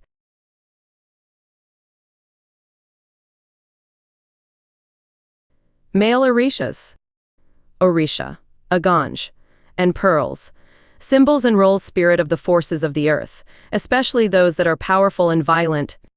Orisha of volcanoes. Associations: transportation and travel. His displeasure is associated with Babale, father of the earth, aneurysms, traffic accidents, sudden strokes, and high blood pressure. Color: red. 9 handkerchiefs. Sacred numbers, 9 and 9 silk pockets 16. The spirit of smallpox and disease, he protects against the disease he represents. He represents the ailment and its vaccine. Appropriate offer in 9 crackers and R dominance. Minor and main Dame Silmont. 9 fruits. 9 plantains serve palm oil. The handkerchief's pockets must be full squares. Each one's different solid color. Roasted corn. Popcorn. Sesame seeds. Cookies. There are numerous Yoruba Orishas, each of which rules a certain aspect of life. Each Orisha demands unique offerings and has different characteristics and temperaments. This makes it impossible for most people, especially those new to this belief system, to always remember who is who. Fortunately, you can always refer to this cheat sheet whenever you need to be reminded of the deities and all their aspects. Conclusion. The Yoruba religion is one of the most fascinating religions in the world. It is filled with legends, myths, and magic. In this book, we have covered everything that you would want to know about the enchanting world of the Isese. We have provided information about its history and culture, so you have enough background to start your learning journey. You also learned about Olorun, the supreme god, and the creation myth. The world of the Orishas is probably the most interesting part of the Yoruba religion. As the intercessors between humans and the supreme god, Orishas play a huge role in helping people communicate with Olorun. To call on the Orishas and take advantage of their powers, you first need to know who they are and how they can help you. All the information to help you navigate their world, including how many Orishas there are, and which are the most helpful and important ones, has been discussed.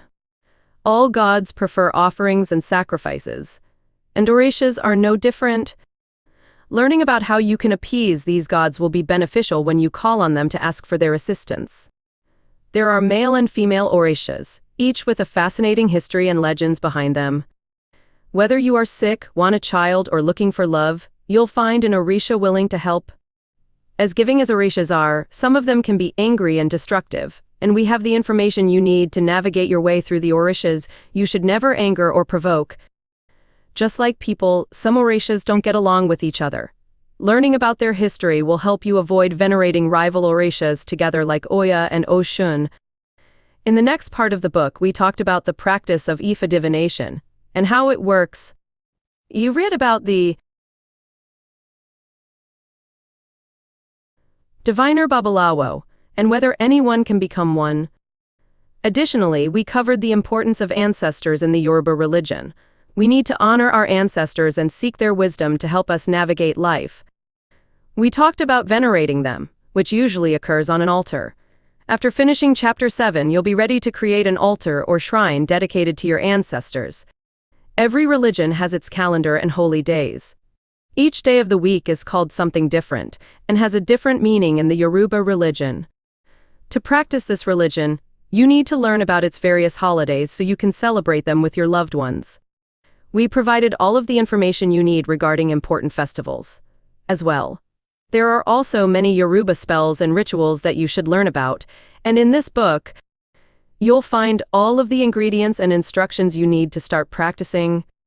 Yoruba is a religion rich in legends, myths, gods, and magic. It has become a huge influence on other religions all over the world. Now you've learned about many of these other beliefs, what they have in common with Yoruba, and what sets them apart. There is so much about the Yoruba religion out there.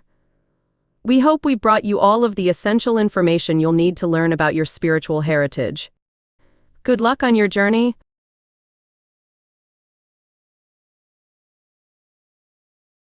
Here's another book by Mari Silva that you might like. Mari Silva, Orishas, the ultimate guide to African Orisha deities and their presence in Yoruba, Santeria, Voodoo, and Hoodoo, along with an explanation of dialogue and divination. Click here to check out this book. Your free gift. Thanks for downloading this book. If you want to learn more about various spirituality topics, then join Mari Silva's community and get a free guided meditation M3 for awakening your third eye. This guided meditation M3 is designed to open and strengthen one's third eye so you can experience a higher state of consciousness. Guided meditation. M3. For awakening your third eye. Mari Silva. Click here to download the free guided meditation. M3 for awakening your third eye. References: 15 Facts on African Religions, 2014 May 16. https IAA blog com 2014 5ths Facts on African Religions, Google Arts AMP Culture, ND. Yoruba People of West Africa. Google Arts AMP Culture website, https Arts and Culture. Google. User Gallery Ekizgulnwunish Furik Saw, BE, 2019, April 17. What is the Yoruba religion? Yoruba beliefs and origin. World Atlas website, https articles. What is the Yoruba? Yoruba religion. ND. Encyclopedia. Com website, https www. Com environment, encyclopedias, almanacs, transcripts, and maps. Yoruba religion. Rodriguez, C. 2020, August 11. Who are Olufin Olorun and Olodumare Ashpami Cuba? https Ashpami Cuba. Com ena quien son Olofin Oloruni. Olodumare. Widgington PND. Yoruba religion, history and beliefs. Learn religions. www. Learn religions. Com Yoruba. Religion 4,777,660. Cuba, Apami. 2020 July 9. What is an ebb? Types and meanings of this sacred astral cleansing? Ashapamikuba. https Ashapamikuba. Comunique es un ebotiposi. Significado. Religion. ND Drank.org. https science.drank.org. Pages 11,051. Religion, African diaspora, spiritual assets. Connaissance HTML. Rodriguez C. 2020, August 1. What is Irunmole? The rise of the Orisha. Ashpami Cuba.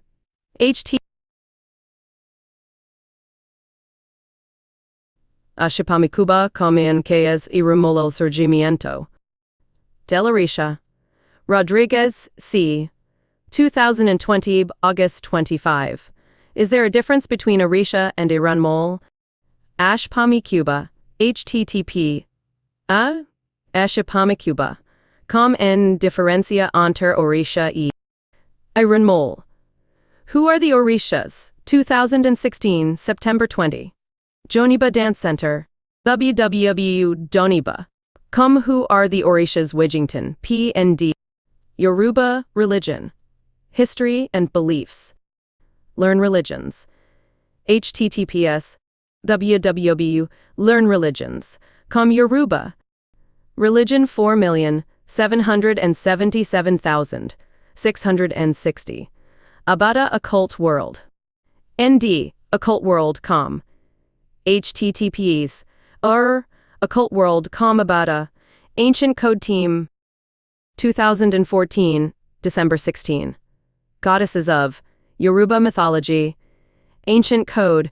https the Code. Com. Goddesses Yoruba mythology. Asterope. ND. Deity of the Week. Blogspot.com. https Deity of the Week. Blogspot.com. Search Kayao. Ayao Occult World. ND. Occult World. Com. http Occult World. Com. Deities of the Yoruba and Fon religions. ND. Encyclopedia. Com. https www. Encyclopedia. Com. History Newswires, White Papers and Books, Deities Yoruba and Fon Religions. Fernandez. NC. 2020, September 12. The Orishas Abata, the entwined serpent that complements inlay. Ashpami Cuba. https Ashpami Cuba. Communot, applicable Bata Orisha. Francisca, U. 2020, December 22. CY Olokun is the owner of the Deep Sea. Exotic Brands Home Decor. http www exotic brands. Net blogs news Olokun. Goddess Oba. 2012 February 26. Journeying to the Goddess. https Journeying to the Goddess. WordPress. com 2012 halves. Goddess Oba. Iwalayat. 2021 October 22. African Gods. Who is the Goddess Oya? Pulse Nigeria. https www Pulse NG Lifestyle Food Travel African Gods. Who is the Goddess Oya Q Faveg 7 Hourstwo. Konkwo R. 2018 June 18. Yoruba Gods and Goddesses. Legit Nigeria News. https www.legit NG 1,175,618 Yoruba Gods Goddesses. HTML. Nana. Baruku Occult World. ND. Occult World com. https Occult World. Nana Baruku. Rodriguez, C. 2020 October 13. Who is Aha the Orisha of the Whirlwind and the Wild Wind? Ash Pami Cuba. http Ashapamikuba. Com Na Orisha Aja. Thafang VAP by 2021 September 6. The Mythical Origins of the African Goddesses in West African Societies. Yoair blog. https www.yoair.com blog. The Mythical Origins of the African Goddesses in West African Societies. Times of India. 2021 January 22. Inspiring Goddesses from Mythology. Times of India. https The Times of India. India Teams. Com Lifestyle Books, Web Stories Inspiring Goddesses from Mythology. Photo Story 80,407,777. Visit Profile. 2012 August 25. West African God and Goddess. 2. Blogspot.com. http Blai Wekudi. Trip down memory lane. Blogspot. Com 2012 8. Sculptured impression of Oloran 125 H. Walker S. 2021 April 27. The Ancient Beliefs of African Goddesses. Amplify Africa. http Amplify Africa. Org post The Ancient Beliefs of African Goddesses. Yewa Yoruba Goddess of Virginity and Death. 2021 October 26. Symbol Sage. https Com Yewa Goddess of Death. About Arenal. ND DBpedia. https org DBpedia. Org page Irunmole % Bab 9. Adoga J. Amp Gobolahan A. 2020. Oduduwa Lulu Com. Aganju. ND. Gods Amp. Goddess Wiki. https the Gods Goddess. Fandom Com Wiki Aganju. Aganju. The deified fourth Alafin of Oyo. 2019 September 27. Welcome to My Woven Words. https by My Woven Words. Com 2019 9th Aganju the deified fourth Alafin of Oyo. Canizares R. Amp Learner AE 2000. Babaluaye. Santeria and the Lord of Pestilence. Original publications. Canizares R. Amp Learner AE 2000b. Babaluaye. Santeria and the Lord of Pestilence. Original publications. Dennett R.E. 2019. A. Shu. In Nigerian Studies, pp. 94-96. Routledge. Irunmole Occult World. ND Occult World com. https occultworld.com.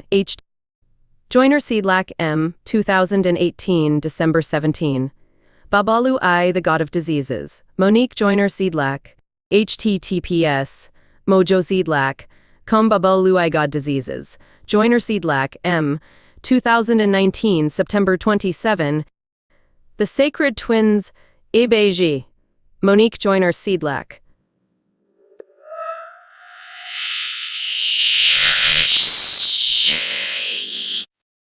Konkwo R. 2018, June 18. Yoruba Gods and Goddesses. Legit N. Nigeria News. Bio legit. NG 1,175,618 Yoruba Gods. Goddesses. Mark, J.J. 2021. Orisha. World History Encyclopedia. http www.worldhistory. Orisha. Nutmeg. ND. Irunmole. Obsidian Portal com. https God touched. Obsidian Portal com characters. Irunmole. Rodriguez C. 2021, January 5. 10 Elements about Odudu, deity who rules the secrets of death. Ash Pami Cuba. https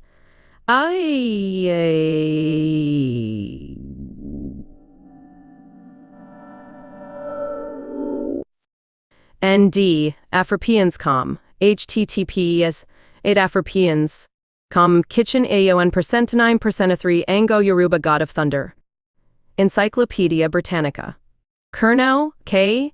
ND. Chapter 3.6. Art and Divination. In the Bright Continent, African Art History.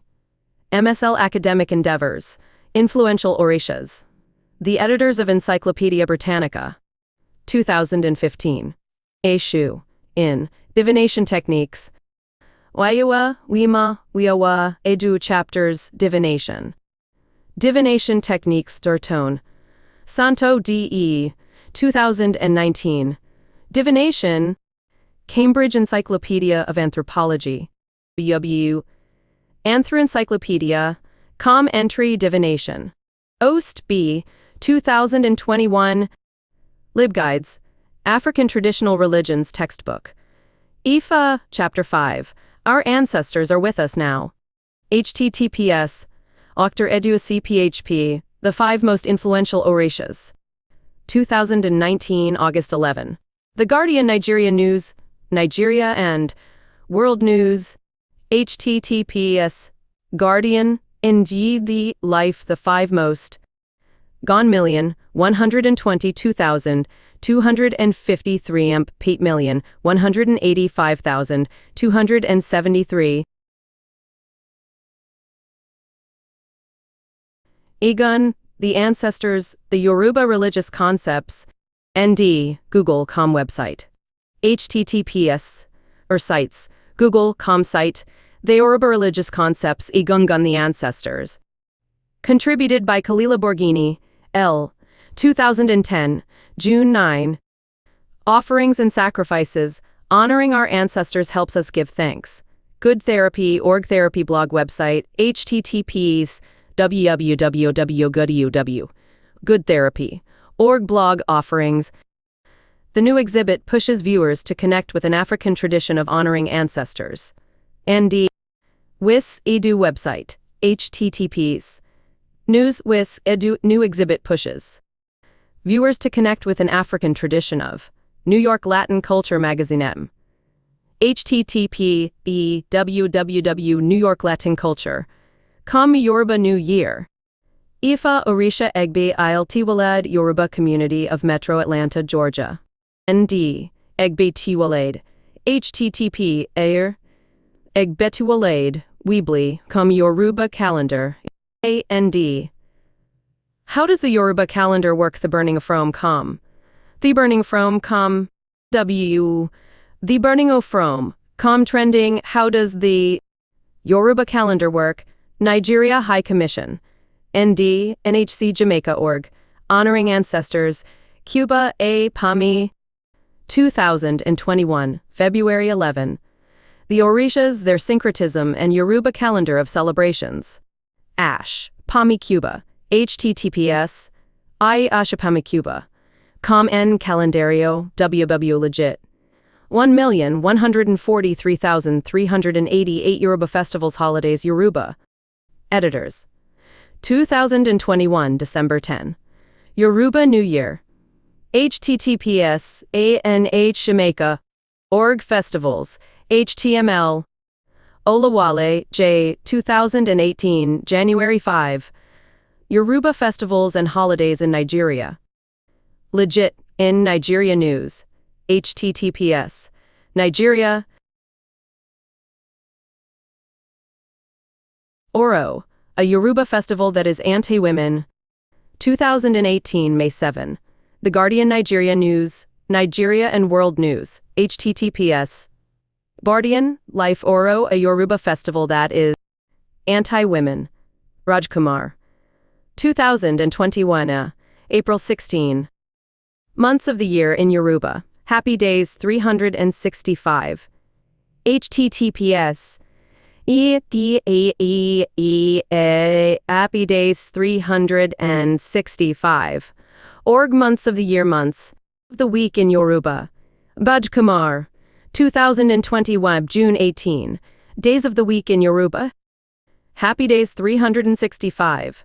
https. Or Happy Days 365. Org Days of the Week. Weekdays in Yoruba. Sirhone, LM, Timpledon, MT, AMP, Marsecan, SF, UDS. 2010. Yoruba Calendar. Betascript Publishing. The Centenary Project.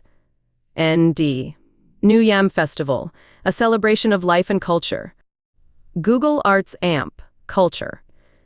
https. Arts and Culture. Google. Story New Yam. Festival, a celebration of life and culture. Pan-Atlantic. University of Ugux Comuse Nulklin. Babalola, AB. Ogonfolakan, A. AMP Lababidi. L. 2020, October 29. Rituals, religious practices, and glass bead making in Ile-Ife and Bida, Nigeria. Endangered Material Knowledge Program. MKP.org. Rituals, religious practices, and glass bead making in Ile-Ife and Bida, Nigeria. How to invoke the energy of Yoruba goddess Oshun. ND, Vicecom, https.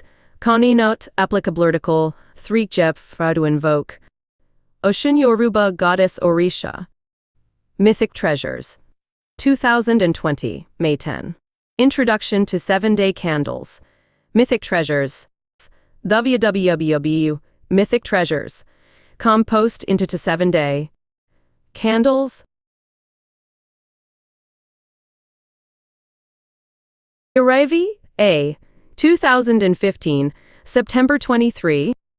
Spiritual Cleansing in If Sour and Sweet Baths. Amor et Mortem.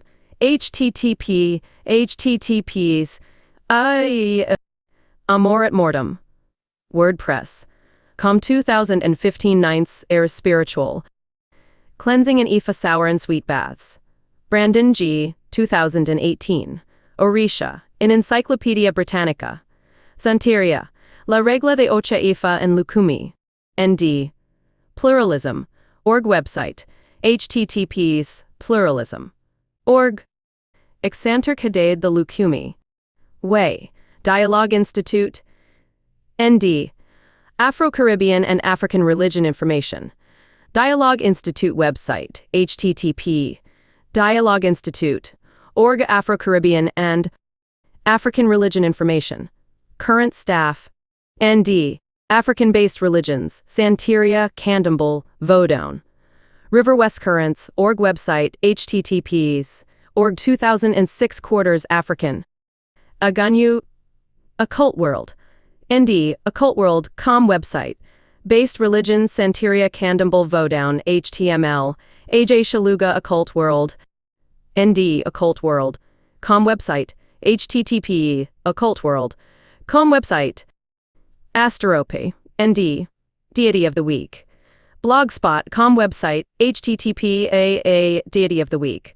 Blogspot.com search label. Yoruban. Ayao. Occult World. ND. Occult World. Com website. http. As. Yoruban. Babalu A. Occult World. ND. Occult World. com website, https, air occult world, com babolu I. Coburg A. 2012, Osain Cantosa Osain, First ed. http reader Sandroot Workers, org wiki Osain. Eshu Elegbara, Occult World. ND. Occult World, com website, https, occult world, com Eshu Elegbara. Evelina. ND. Oxamar written by Evelyn Amabeoku. Blogspot.com website. http EU Kripandas. Blogspot.com 2009 5th Oxamar. Written by Evelyn Amabeoku. HTML. Fatumbi, L. 2000. Ochosi Ifa and the Spirit of the Tracker. Plainview NY Original. Publications. Fatumbi L. Amp Kinizares R. 2000. Obatala, Santeria, and the White-Robed King of the Orisha. Plainview, NY, Original Publications. Fernandez, NC. 2020, December 11. Do you know the sacred herbs of Oshosi 8 plants you should know? Ashpami Cuba website, http, ashpamicuba.com n hierbas de Oshosi. Fernandez, NC. 2021, January 10. Ayana, Aja, and Ayao, 3 very powerful minor deities of the Osha. Ashpami Cuba website, https, ashpami Cuba, kami na applicabliana Aja Ayao, Goddess Igungunoya, 2012 June 6. Journeying to the Goddess website, https, Journeying to the Goddess, WordPress, com 2012 6th. Goddess Igungun Oya. Ibeji Occult World. ND. Occult World. Com website. https. Joiner Seedlac M. 2019. June 6. Ochosi Monique Joiner Seedlac website. The Hunter. https. The Mojoseedlac. Kana Chosi the Hunter. Mark J.J. 2021. Orisha. World History Encyclopedia. http www.worldhistory. Org Orisha. Mawu Mother Earth. 2013 August 27. Moon Mothers of Half Moon Bay website.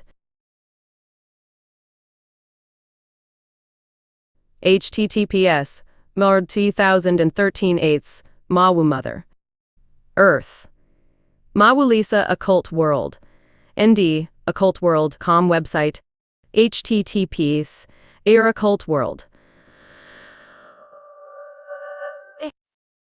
Mawu's themes are creativity, universal law, passion, abundance, birth, and inspiration. Her symbols are clay and ND. Pinterest website. https. www.pinterest.com pin 54 quadrillion, 254 trillion, 370 billion, 495 million, 561,047 Melissa. 2018 March 17. Oshumari, the Sacred Serpent. Afro-Diasporic Religiosity website. Air, Candambliusa. WordPress. Com 2018 thirds. Oshumar the Sacred Serpent. Nana Baruku Occult World.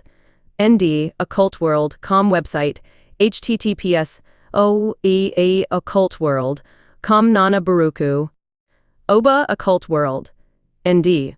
Occult World. Com website. https. Occult World. Com aid. Ogun. ND.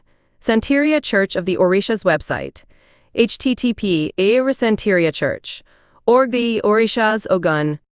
Ogun Occult World. ND. Occult World. Com website. https. Occult World. Com website. Olodumare the Yoruba Religious Concepts. ND. Google Com website. https. sites Google Com site. The Yoruba Religious Concepts Olodumare. Olokun Occult World. ND. Occult World Com website. https. Ide Occult World Com Olokun. Orisha Occult World, EPs, Occult World, com website, https, Occult World, com Orisha. Orisha Oko. ND. Santeria Church of the Orishas website, http Santeria Church. Org the Orishas Orisha Oko. Orisha Oko Occult World, ND. Occult World. Com website, https, Orisha Oko. Osain, Occult World, ND. Occult World, com website, https.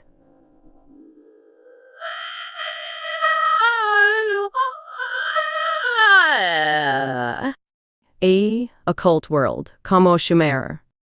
Oshun Occult World, ND. Occult World, com website, https.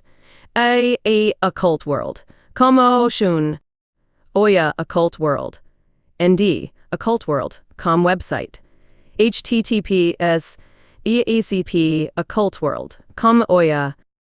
Purple Moon Orisha Osain, ND. PMTaro com website, https. www.pmtaro, com Temeri show product, PA 7278 Amp Camp Langang. Rodriguez, C. 2020, August 24. Subscribe for free. Elegoo is the Orisha eternal guardian of the roads and read more. Ashpami Cuba website.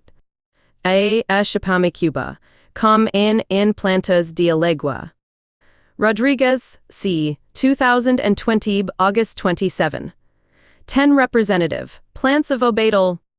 Ashpami Cuba website, https. Rodriguez, C. 2021, January 5. 10 Elements about Odudo, deity who rules the secrets of death. Ashpami Cuba website, http. Ashpami Cuba. Com ini Oduduwa characteristicas. Sage reference, Encyclopedia of African Religion. ND. SagePub.com website, https. And 323 XML, Temple of Athena. 2016 September 9. GMC, Orisha Osumar.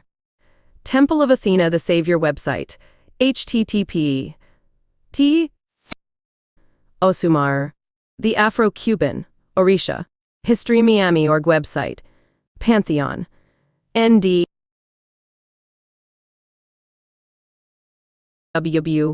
History Miami. Org online exhibits Orisha. Various Olokun festivals. Blogspot.com website, https. http. Kwekudi Trip Down Memory Lane. Blogspot. Com 2013 12. English Pantheon HTM. Vaughan, SA, 2017. Ibe Santeria Church. Org the Orishas, Ibeji. Visit profile. 2013, December 11. Olokun deity and its HTTPs. The Olokun deity and its various Olokun, HTML. ND. Occult World. Occult World. Com website.